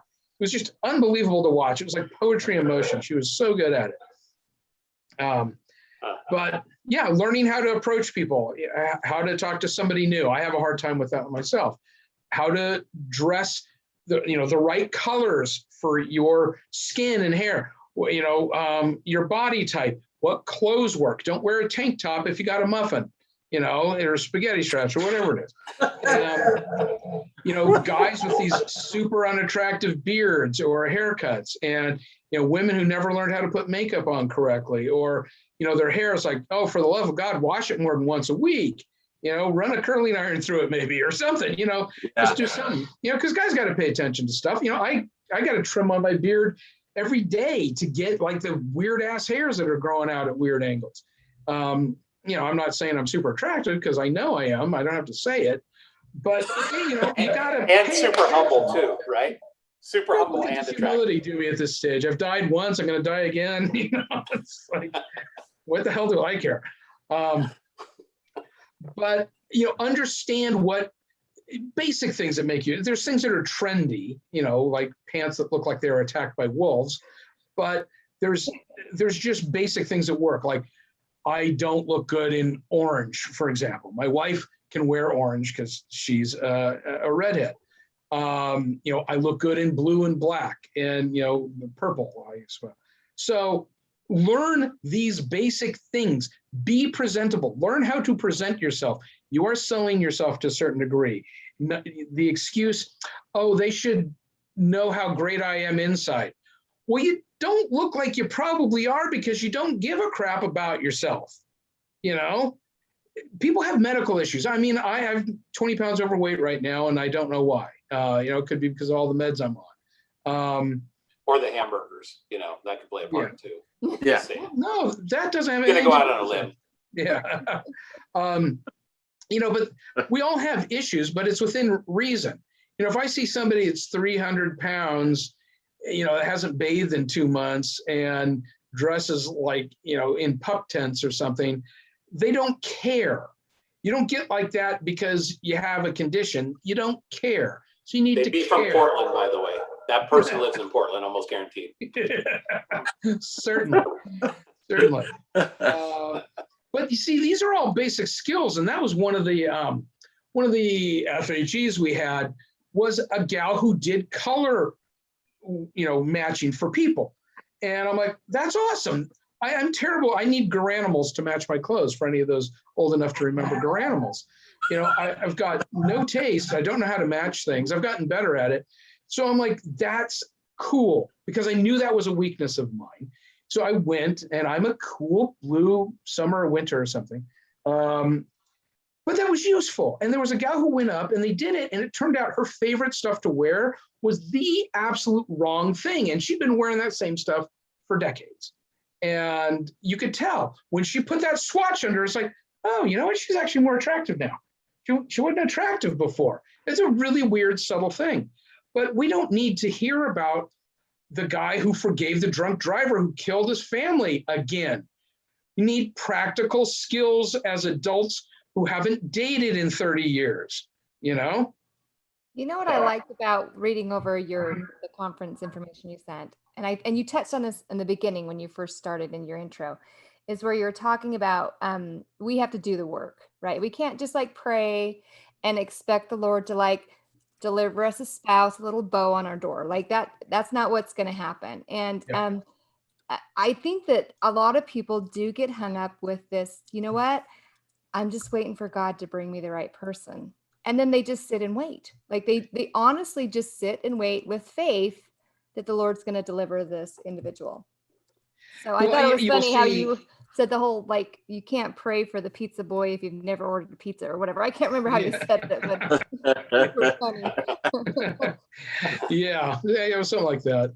I'm clever like that, but yeah, you can't pray that the pizza boy is your eternal companion if you didn't order a pizza or something. Anyway.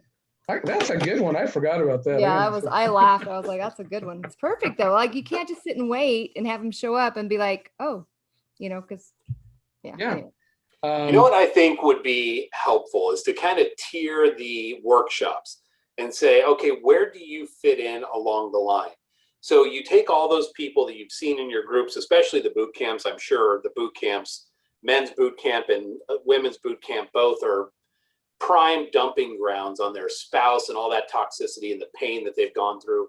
I would love to see something where there's a workshop at the beginning on how to heal, how to like get past all that crap. So you're actually ready for the next step of the color coding and meeting somebody and dating and all of that sort of thing. Because I think all that stuff is fantastic, but if you can't get past the first part where you're a mess right now, and I don't care who you are going through a divorce, there's a reason why you're not ready to jump right back into a marriage the next week, right? Like there's some healing that needs to be done. And John's seen this a million times, I'm sure. I mean, you've seen it, Shawn, in your groups, and Randy's gone through it as well. I've seen it in the mirror. And just to myself, dude, you're not ready. I would rather date someone who tells me I am still sort of a hot mess. I just want to get out there and meet people. And I will literally, if they have that level of maturity where they can acknowledge that I'm still pretty hurt and I'm having a hard time, but I want to kind of stretch myself, I will literally, like, they don't go in the trash can. They go in a file where it's kind of like, I don't know if we're going to date again someday, but I will not forget them. You know what I mean? Like I'll keep that in my file. And the reason is because in a way, especially for someone who's still at that hurt level, to be able to have that level of vulnerability and to acknowledge that I'm not in the best place right now.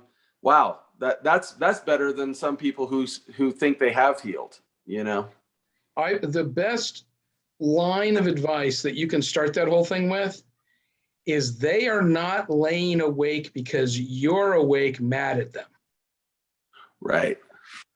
So it doesn't do any good. Like my ex, she could still trigger me up until, I don't know, about 5 years ago. I would go after her. She'd say something that pissed me off because the way I deal with bullies or whatever is somebody comes at me, I come back 1,000 times harder. It's like, I'm going to go Nagasaki on you if you come after me. So whenever she'd do something rude or whatever, I would just unload on her. And I finally went, hey, you know what? Nah. So now she texts me something when she's drunk or whatever. And I just don't respond. And I got to a point where I don't care. I literally have not a care about her at all. And, maybe I'll care when she dies. I don't know. But I just don't. No emotion tied to it. And I had to get to that point because I would lay awake at night. When people had me angry, I would lay awake at night and you're running through 5 million scenarios. Well, if they do this, then I'll do this and blah, blah, blah. It just goes back and forth and back and forth. And you have to get to that point of peace and, resolve to care less. I'm going to care less about the things that bother me. Well, yeah, I think it's almost like you care, but you want to do it right. And when I say right, I mean you want to do it healthy. You know what I mean? Like, in other words, I don't want to push to the mark just to get there.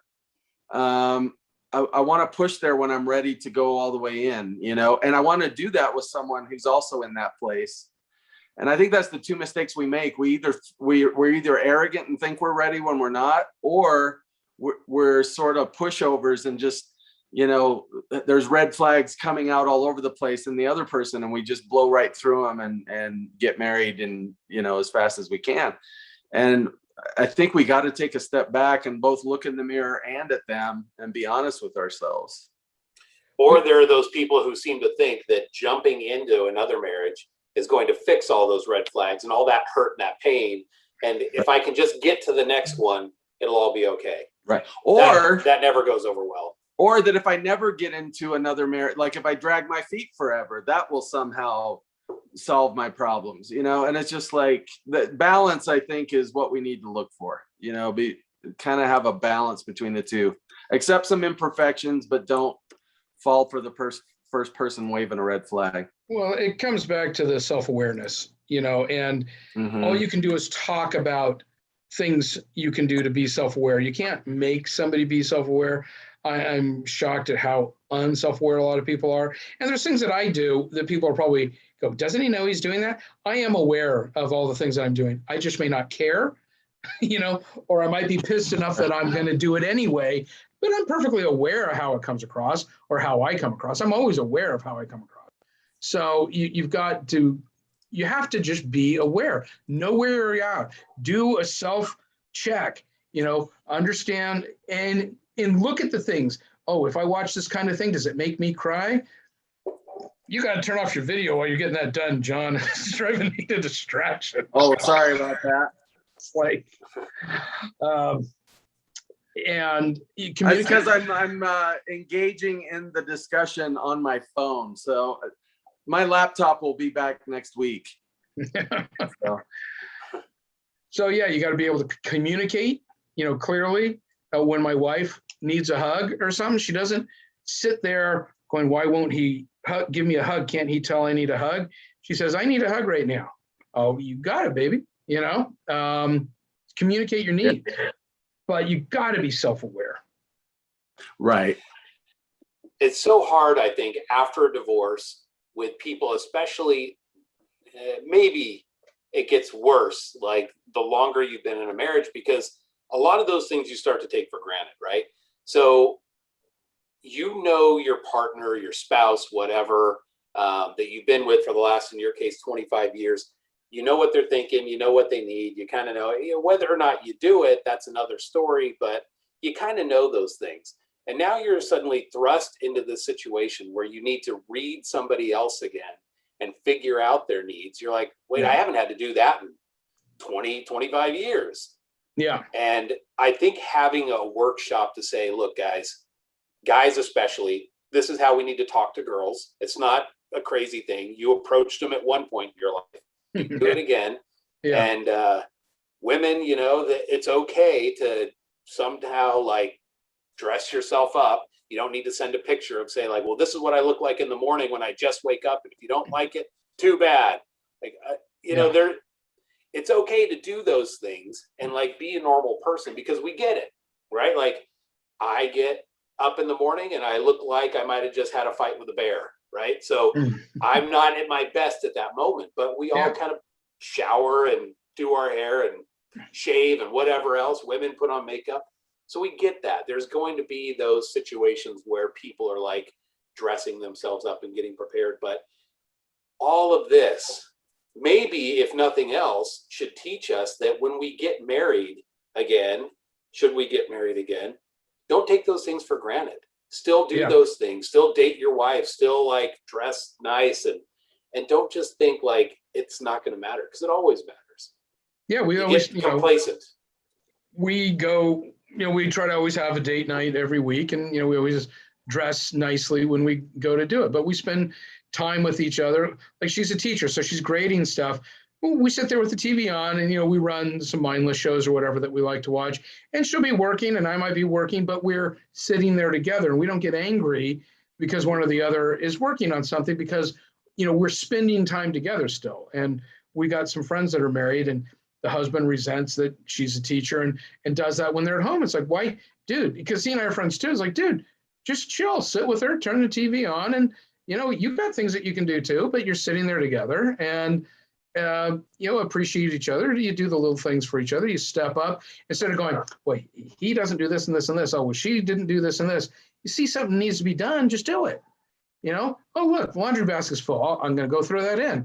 Oh, there's dishes in the sink. I'm going to go ahead and do them. Tonight, like I made dinner and I was putting some gas in the car.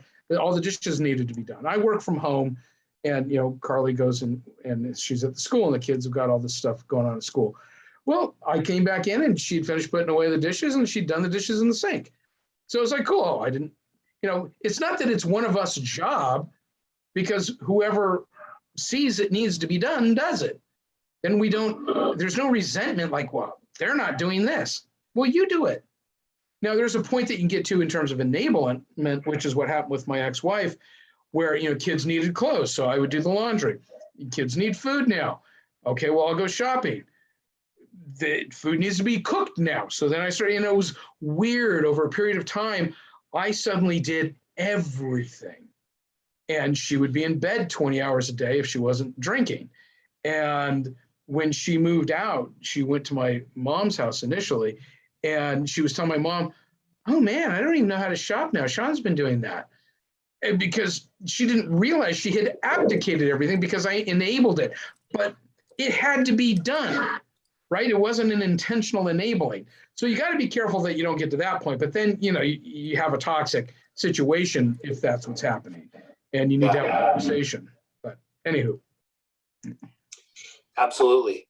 That just brings back the issue of balance again. I think it's easy to drift out of that. And, I've been on both sides of just about every issue as far as the getting out of balance. And yeah, it's like we both got to pull our weight. You don't want to overemphasize one person or, one role, whatever.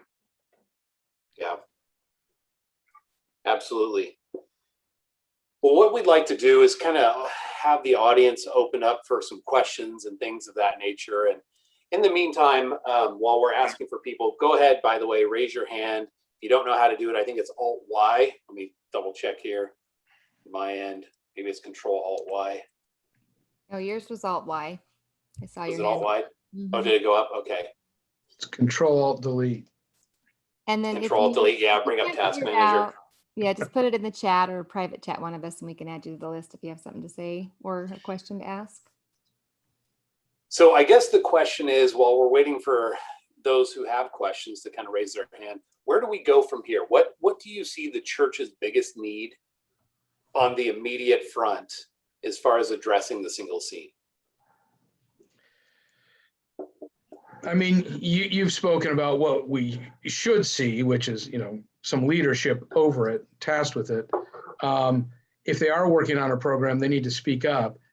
It would be useful if they addressed it head on in this next general conference. But so many local leaders, what's their day job? They manage a sporting goods store, they're an accountant. They're all married because you have to be married to be, a bishop. So how do you convince them to do something? I was able to have a lot of influence with the leadership in my ward because I was pushy, and they were nice guys and they understood where I was coming from. And, so we had a productive situation. But, if people want to see a change in their area, you got to go sit down with your bishop and lay it out, have an answer, right? Don't just complain with solutions. Like, that's why I wrote that rescue packet up, so that there was something succinct. You could give it to the ward missionaries, you could give it to the missionaries. And I worked with the missionaries on it when I put it together, and they were handing it out to the less active in the area, to get them to come out. That was how we got them out. So you can work with your local missionaries, but you got to have cooperation. And if you're not getting cooperation, it's tough because it's hard to get a stake president to, slap a bishop and say, yo, homie, get off your butt and let's work on this. But you got to try. Absolutely. I think that approaching it just like you said, and coming up with some options to say, look, this is about leading people back to Christ rather than just this is about hooking people up. Yeah. I think the church is much less interested in people getting hooked up than they are coming back to the church and being active and participating and taking the covenants and all the things that they need to do, getting on that covenant path, as they put it. Well, and they probably realize that there's a process, and that process probably has to come before finding that eternal companion. I think that's probably why they would want to focus on that first. Well, and the argument there is, and I use this argument, and it's the one I told you guys about earlier, whose eternal soul is at more peril, the non-member or the fallen member? So we want to rescue those fallen members who are oftentimes single because they get divorced and leave the church sort of simultaneously. We just had one happen in my ward. COVID, we realized, we don't believe in the church that we grew up in anymore. And yeah, we're having an amicable divorce. Well, yeah, he's been sleeping with somebody for the last couple of years. So not so amicable. And then they're leaving because, why didn't the bishop tell me or whatever it is? So, yeah. I think that,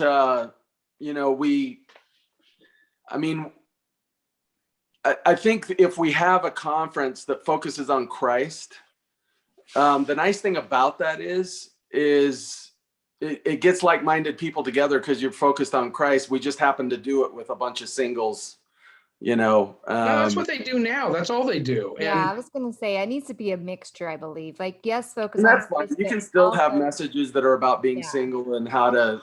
But that's not what happens. I mean, this is the problem with these conferences. They have these singles conferences. There isn't a single useful thing that happens with regard to being single and dating. It's all Jesus. It's all doctrinal. It's all that. And it's not a singles conference. It's a conference that singles happen to be at, and it doesn't bring anything to the party other than it may have a dance at the end, right? And it didn't do anything for you to make that dance productive or that free time productive, that hike, that lunch, whatever it is. It didn't do anything to help that.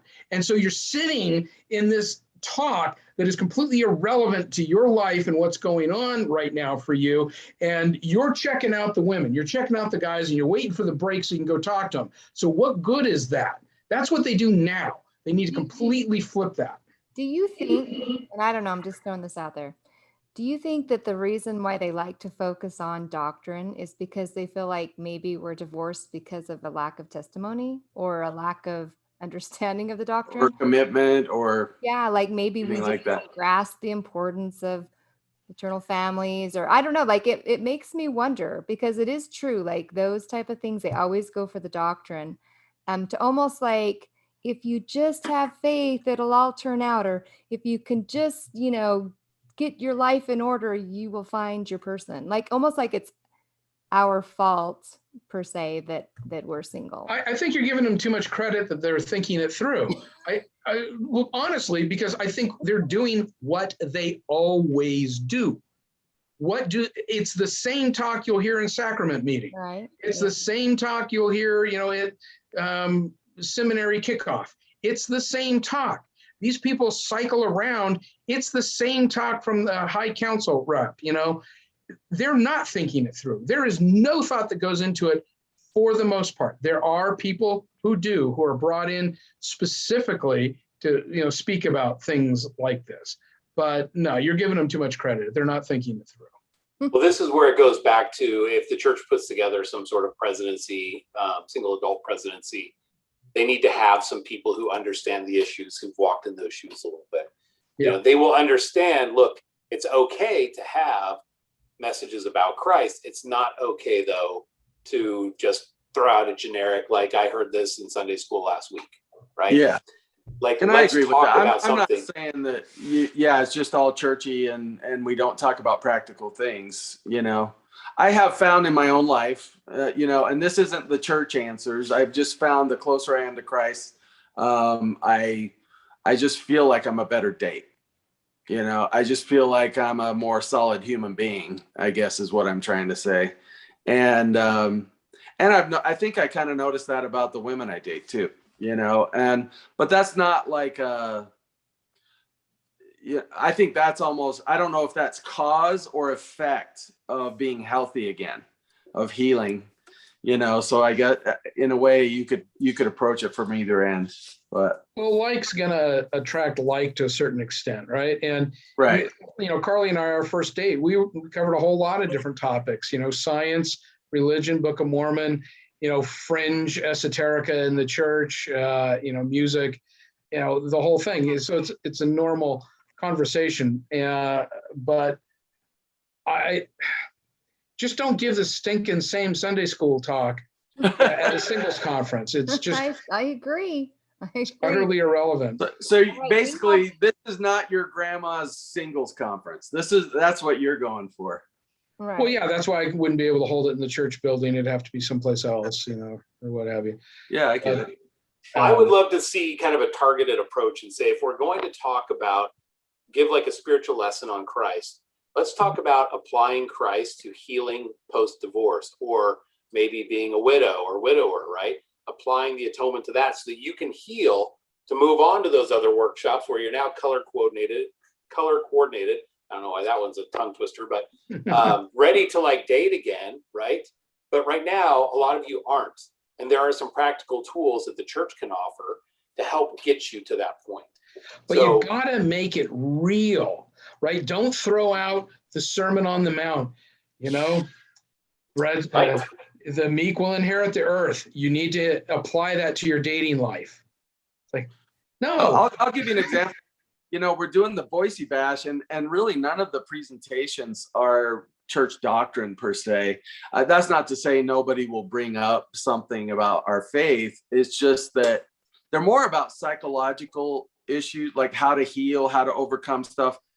But it's almost more, what is research, that kind of thing. And it definitely, if the research goes against the gospel, we're not going to emphasize that, but which it generally doesn't. Just saying, I'm not suggesting that it does, but yeah, I get why, and I think that will be probably more productive than having a talk about meekness, or something like that. Yeah. Trying to apply that to dating. We're going to go ahead. We've got a question and or comment coming from Janice out of the audience. So come on, Janice. You can turn on your mic and your video if you'd like. Okay. Well, one of the things I was going to ask the gentleman is, who did you submit your idea to in Salt Lake? Well, you can't go direct. You've got to go to your stake president, and then it goes to the area authority. And then, it does. Yeah. Like, I live in San Diego and I work with the area, but you go through the steps, but if there's not much progress, there's like Elder Anderson, and different people that you could reach out to for the idea of submitting it. So that's why I was just, because there's a lot of, I believe what you're saying. There's a lot of like in-church politics between bishops and stake presidents that don't really want to, like my stake for the Abundant Life is one of those people that, it's a wonderful stake, but it's one of those stakes that really didn't have very much encouragement for anybody over 45. And I went straight with my stake counselor and stake president to that. I'm only 43, but I feel like I'm getting really old now. But it's happened to, I've been really on their case, like butting heads for like the last 7 years. And we're finally doing stuff with another stake, but for the Abundant Life Conference, that was kicked them in the butt, because basically I was literally told that they went to the stake president's meeting and the area authority just gave it to them when they came in the door and said, you're going to be doing 45 plus. And I actually had the area authority as my bishop and stake president at different times.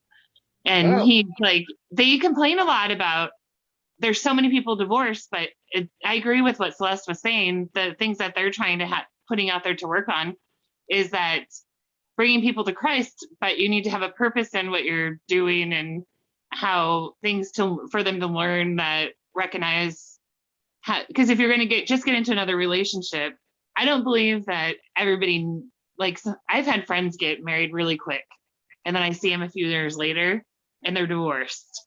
And then they wonder why, and it's almost like a cycle. Yeah.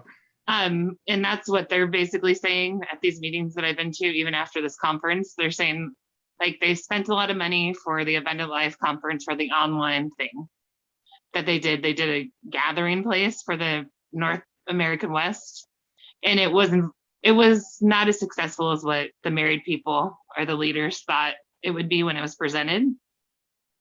And so that just brings up the point that we need to get people who going through the experience on the committees, and basically just maybe have the state president overseeing it, but pretty much have it everybody else.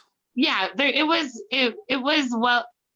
different responsibilities all the way from like Alaska to Hawaii that people did for the online part. But like one person said that there wasn't very many, but their basis from Salt Lake was all single people talking about their experience. But they were basically people that were at a strong point in their typical. Yeah, they were at a strong point in their testimony. Like sorry, I'm talking too loud for you, John. Yeah, the singles all-stars and they didn't talk about dating or anything. It was almost so that's what I said when I went onto a meeting in person and online, is that it's like there was nothing that was it was basically how to be close to Jesus and be happy alone. Yeah, that's what they're basically telling. That's what they are telling us about even having any more conferences soon in San Diego. There's like, we need to be building people's testimonies and things and friendships, but we're not going to have these huge conferences for a while because we spent a lot of money on that conference, and they don't see like a high success. Well, and there was a pretty anemic push on it. Yeah. And so I liked some of the things you were saying, so that's why I was trying to see if you had sent the material to somebody. Well, if you've got a more direct pipe, I've got frustrated with beating my head against the wall because I'd make headway with people and they'd get released and you never hear from them again. Or stake presidents who had it, we had a gal in San Clemente put together an incredible series of speakers for 6 months in advance. Everything was planned out and, covering all sorts of practical things with being single. And, she was like a year or two older than me, and I'd helped her a little bit. And the stake president just went, no, I don't think this would be good. No, we're not going to do that. Yeah. I think area authority level, I remember my mom was on a temple committee and wanted to do a newsletter that was completely paid for with like businesses donating, money to it, and the stake presidents were against it, and then the general authority came and met in the meeting, and they actually let my mom stand up and say why she thought it'd be a good way to record what happened, during the building of the temple in Las Vegas. And the general authority said, that is a wonderful idea, Sister Brailsford. I think you should go for it. And he said, can the rest of you in the room, can I have your sustaining vote for her to go ahead and go for it? And all the stake presidents raised their hand and sustained the decision. And it was, my mom walked out of there 10 feet tall. But that to me is the spirit of, it's just like we get too busybody at the local level sometimes. At the Salt Lake level, they're training bishops and stake presidents not to be counselors. Your spiritual, like they're wanting you to work on your spirituality, but they're not wanting to, I keep seeing all the chat. It's kind of random, sorry. And they don't want you to be going to the bishop with all of your marriage problems, but it also comes down to just, like I heard a few comments about people thinking, you don't have enough faith. People just need to be more real with their leaders about what they went through, because it does take two to tango. It's not always like one person's like, and we've had some open conversations at a family home evening recently online with the Poway stake about a similar conversation. But my comment when I went was on it's a focus group at Salt Lake. Somehow my name got put from a hat. That's what I said. And I got an email saying, we want you to come and talk with a bunch of people. Like there's a lot of people. Like my friend is a director for the welfare, and she has like 4 things on her thing now. And she showed me the picture of the room. It's like they have hundreds of people. It's not like I'm special, but somehow I was asked to. And that's what they bring up a lot, is like being able to develop your testimony before you can develop a friendship and a relationship, so that you have a strong. I mean, listen, there's truth to that. You know, Yeah. I'm not denying that. It's just And not to just get married, just to like be quick on getting married. But then I spoke up and said, isn't that always been the thing from when I was younger? Like if you were married, like by the time you were like 25, you were like an old lady. And then after that, it gets like percentages harder. So, but sorry for talking everybody's ear off. So just Thank you for your maybe comment. maybe I'll just send the speaker my email and their phone number, and then we can connect or something. Yeah, you could Yeah. private. Yep. Yeah, when Yeah. you can, because Janice, yes, you're kind of right there in the middle of a lot of the test programs, I believe, for mid-singles and single adults. You're in Southern California, right? yeah, I'm in San Diego, and there's a couple other. Okay. There's another lady that's here in San Diego too, and she went to. And I was hoping she said our thing at our stake was pretty good, but it was all right. But that's like an effort for our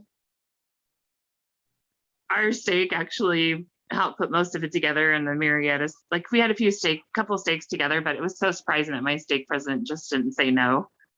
But the one we did for mid singles was in the Poway stake, was like across the freeway, the 15 divides us.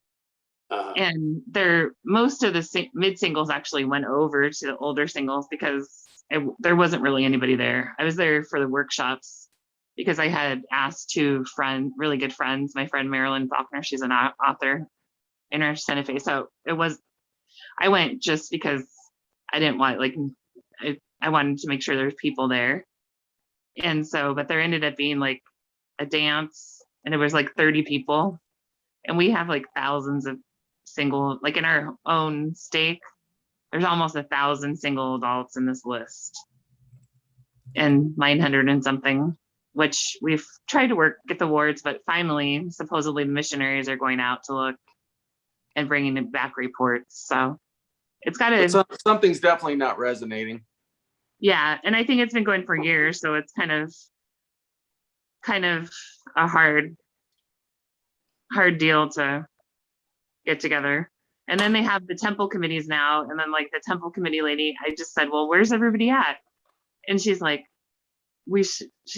oh, I thought since we wanted to, like, we used to have a really big mid singles ward called the PB ward, but it had a higher age level, and there was more attendance. Like I think it was up to like 55. But now for like 5+ years since it's just barely like 50 people that come, but then they're trying to push all this like mid single. So I kind of have a mixed feeling about the age thing, kind of combining. So that's 50 out of 1,000, right? Ish. Yeah. Well, there's give or take. No, there's probably more than that, but ours, just for single adults, 31+, for our stake, there's like 900 people on our list. And I've been a ward rep in the last 7 years and a stake co-chair.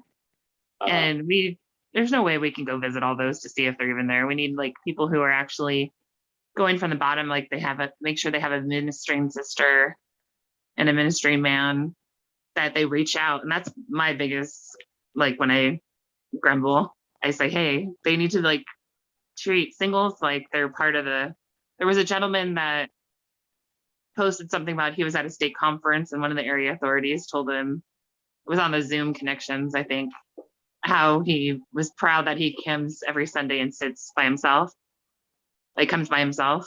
But people need to be like, I keep saying, and they probably get annoyed, it's like, why don't I do it on my stake and on the meeting that's held from Salt Lake on Zoom? I'm like, well, you need to ask the bishops to make sure all their single members, whether they come in the door or not, have some sort of ministry, and they can go out and see if they are on that address or not.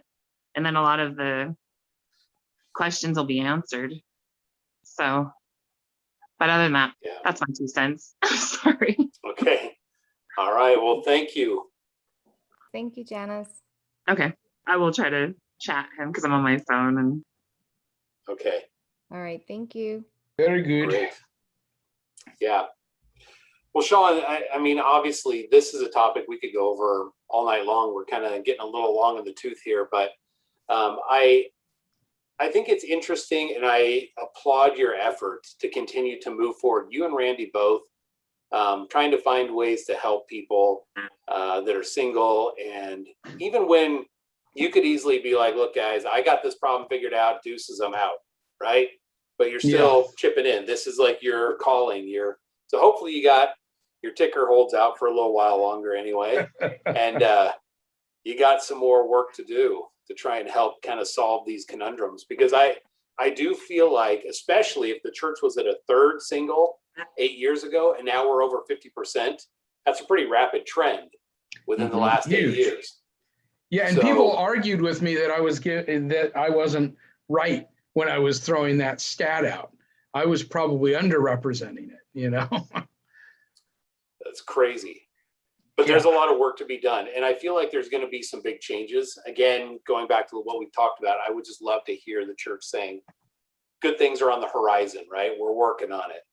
That would be nice to hear. At least feel like something is in motion. I know they've got pilot programs, but I don't hear about anything.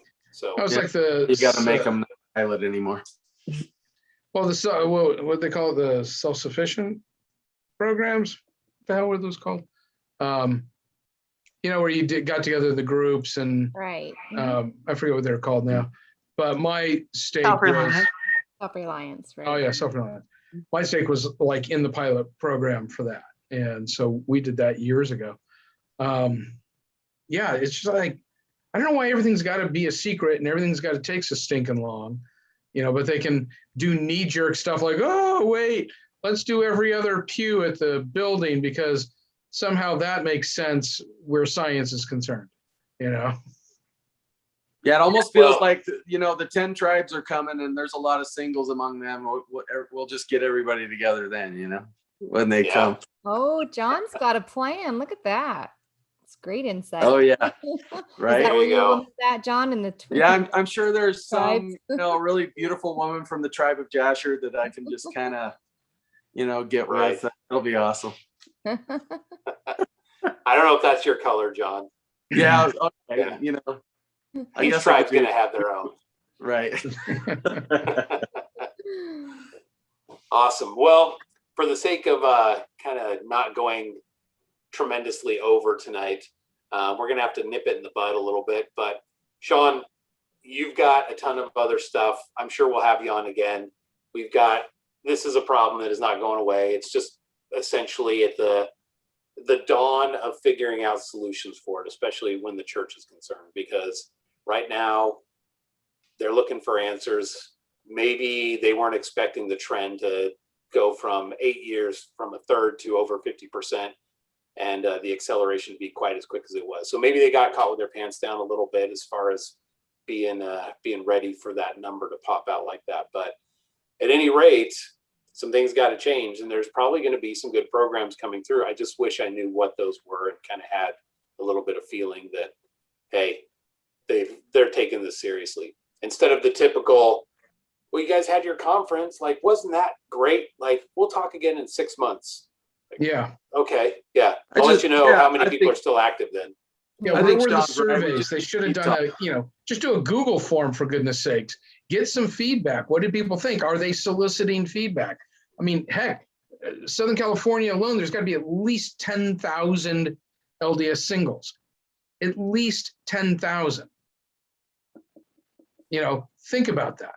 Yeah. There's 7 wards in my stake, and you add them up, and there's at least 500 in my stake. So there's probably 30,000 singles from LA to San Diego. That's a lot of dang people right here. Yeah. Absolutely. Well, Shawn, thank you. Thank you for coming on. Anything before we wrap up tonight? Any last comments? Any last thoughts? Any last programs that you're working on that you might want to tease that we can discuss again down the road? Oh man, I started a new job this week, which I like a lot compared to the last job. So I'm a little tied up learning 5 million things as fast as I can. It's big data, data lakes, data warehousing, data pipelines. So, Nice. oh yeah, but Very got my head a little clouded. But I mean, I'd love to execute on this. I spent a lot of time on it, you know, and I've kept up with the dating site ldsdimension.com. I've kept up with our group. I'm a little more hands off lately. Seems like every time I chime in, somebody has a hissy fit. You know, people tag me, hey, oh, Shawn, did you see this? And then I go and comment, and then boom, blows up. Yeah. You know, every once in a while, it might be you. But not all the time. I reject your assertion. You're not the first nor the last, I'm sure. It's Yes. confidence. Right. You tell Yes, everybody. let's give a plug real quick for your dating site as well. LDS Dimension or Dimensions with a plural? It's not plural. It's Okay. LDS Dimension, not plural. And You his should just site- buy up the domain and redirect it, so that way people can do either way. Nobody did that until like in the last year. The weirdest thing. But it is completely free. It'll work on your phone. It's not mobile optimized, which I would prefer to doing an actual mobile app, frankly. But yeah, anyway, you know, all of our stuff, we have a weekly advice, practical tips column from Dr. Randy Gilchrist. You know, he's a marriage and family counselor, a PhD, really sharp guy. And it's interesting, his time helping with all this, I think, was also very eye-opening, because the people he sees are the ones that want help, that came to him. Seeing people in the wild, in their native habitat, you know, it's really useful if you want, you know, if you saw somebody's picture and then you see them in the group and you're like, oh yeah, she's all that in a side of fries. And then she starts talking to other people and you're like, ooh, no, I don't think so. You know, women, same thing. You thought somebody might have been, wow, I'm going to go check him out at a dance. And then they start talking. You're like, yeah, not so much. So the groups and the dialogue is actually pretty useful. But yeah, people got to do the work. They can't just sit on their butt, you know, and expect a pizza to arrive without ordering it, right? Right, Celeste? Without ordering it. I love that. Out of order. Yep. We also want to plug your Facebook group, which is LDS Singles. No, Nope. LDS LDS Dating. Sorry, LDS Dating. but it's the private group, because there's an LDS Dating that's a public group that's nothing to do with you, right? Oh, that was a disgruntled person who left. Okay, because I stumbled onto that on accident. I'm like, wait a minute, this is not Shawn's group. So yeah, it's the private LDS Dating, not the public. So Yeah. So yeah, come and join. Just assert that you're not in Africa. We do try to filter the scammers out. Sometimes we let them in because it's fun to watch.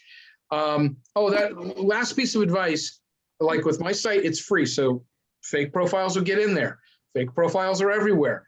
Learn to identify them. Don't expect other people to clear your life for you. Why didn't you get those fake people for me so that I wouldn't be subject to it? My mom dated a scammer that she met at Home Depot a few years ago for months. And she told me he was going to come to, she told me about him because he was going to be at Thanksgiving. And she starts telling me about him. I'm like, no, dude's a total faker. He is not a Navy SEAL. There's like 18 Navy SEALs walking around. And I checked him out. There's a guy who investigates stolen valor. He'd busted this guy half dozen times before. So you can get scammed anywhere, you know, and this guy would go to Home Depot and he was scamming. What he'd do is he'd get in their houses and he'd steal jewelry and stuff. And my mom is cheaper than I am. And when I discovered he was fake, I'm like, Mom, start taking money from him. Go, hey, if you can lend me $1,000, I can go get this 10,000 out of, you know, and I'll pay you $2,000 as a return. And it's like, no, I can't do that. So, I mean, I called the guy and I busted him and I recorded the whole conversation. It was pretty hilarious. But yeah, you can get scammed anywhere. So learn to identify it. If they're too good to be true, ask questions. If the picture, oh, look, it's a silver fox, it's a widow, and his objective in life is to find a woman that he can care for, in his mansion up in Salt Lake. Especially all the grammar problems. And he says he speaks 9 languages. He's in Nigeria. He has bad grammar in 9 languages. Yeah. Right. So learn. So that's just some tips. There's fakes everywhere. There's scammers everywhere. Learn how to identify them. Don't expect other people to clear the road for you. How many people do you currently have on LDS Dimensions? How many profiles? Well, nobody on Approximately. Dimensions, but Yeah, on no LDS dimensions. Dimension. Singular. LDS Dimension. Gosh. Okay. Yeah. Sorry. Yeah. I don't know why. It just wants to roll off my tongue as Dimensions. It just seems normal to me, but gotcha. Here, let me. As of right now, there is 5,170. Okay. So it's not like some fly by night, nobody's there type of thing. It's active and going. Oh yeah, it's been up 8 years now, I think. Fantastic. So I mean, I've only ever tried to do grassroots with it. It's free. I'll go to singles conference, hand out flyers. People are like, well, I don't know. Or they'll get on and they're on it for 5 minutes and go, well, I can't find anybody in my area. Delete my profile. Well, you can delete it yourself on the dashboard where it says delete profile. Not hard. But no, here, let me do that for you. You will certainly never meet anybody if you're not there. People come and go all the time. They become single, they become not single. So you have to cast a wide net. You just get out there. Oh, I hate online dating. Oh, I hate this. I hate that. Then fine, sit at home with your 75 cats and watch Sex in the City and eat your Rocky Road ice cream. Or you can make a difference in your life and get actively engaged. Oh my gosh, it's like you know me. No, I'm just kidding. We're soul brothers. Sounds like John. Sounds like John over there. That's his Yeah, wife. that's exactly like me. I only have 72 cats. That's so- right. so- I was going to correct him Right. on that, Where's Or little one Mr. dog. Puss in Boots Same right thing. now? Where did he go? All right. Yes. All right. Well, fantastic. Thank you, Shawn. Thank you again for coming on and sharing all of your things that you're working on and your wisdom and everything you've done. You have truly been in the trenches and kind of digging on this for, gosh, 8 years now since you got divorced and you first started coming around. And so you are active in trying to help people out. And if anybody's looking for a way to get married, Shawn has a track record too of at least a couple dozen marriages now, right? So That's right. Well, I applaud what you guys are doing. It's not easy to build these kinds of things up, and you've got traction. You're doing a good job with it. I've seen other people try, but they've been very inconsistent. So you're doing a good job building this up, and I think there's some real validity to it. So good job there. Thank you. thank you. Lots Thanks. of conversations to be had, hard conversations too, that need to be had, that Yep. oftentimes just get a sugar coating and then passed along. So Yeah. that's what we try and do. So All right.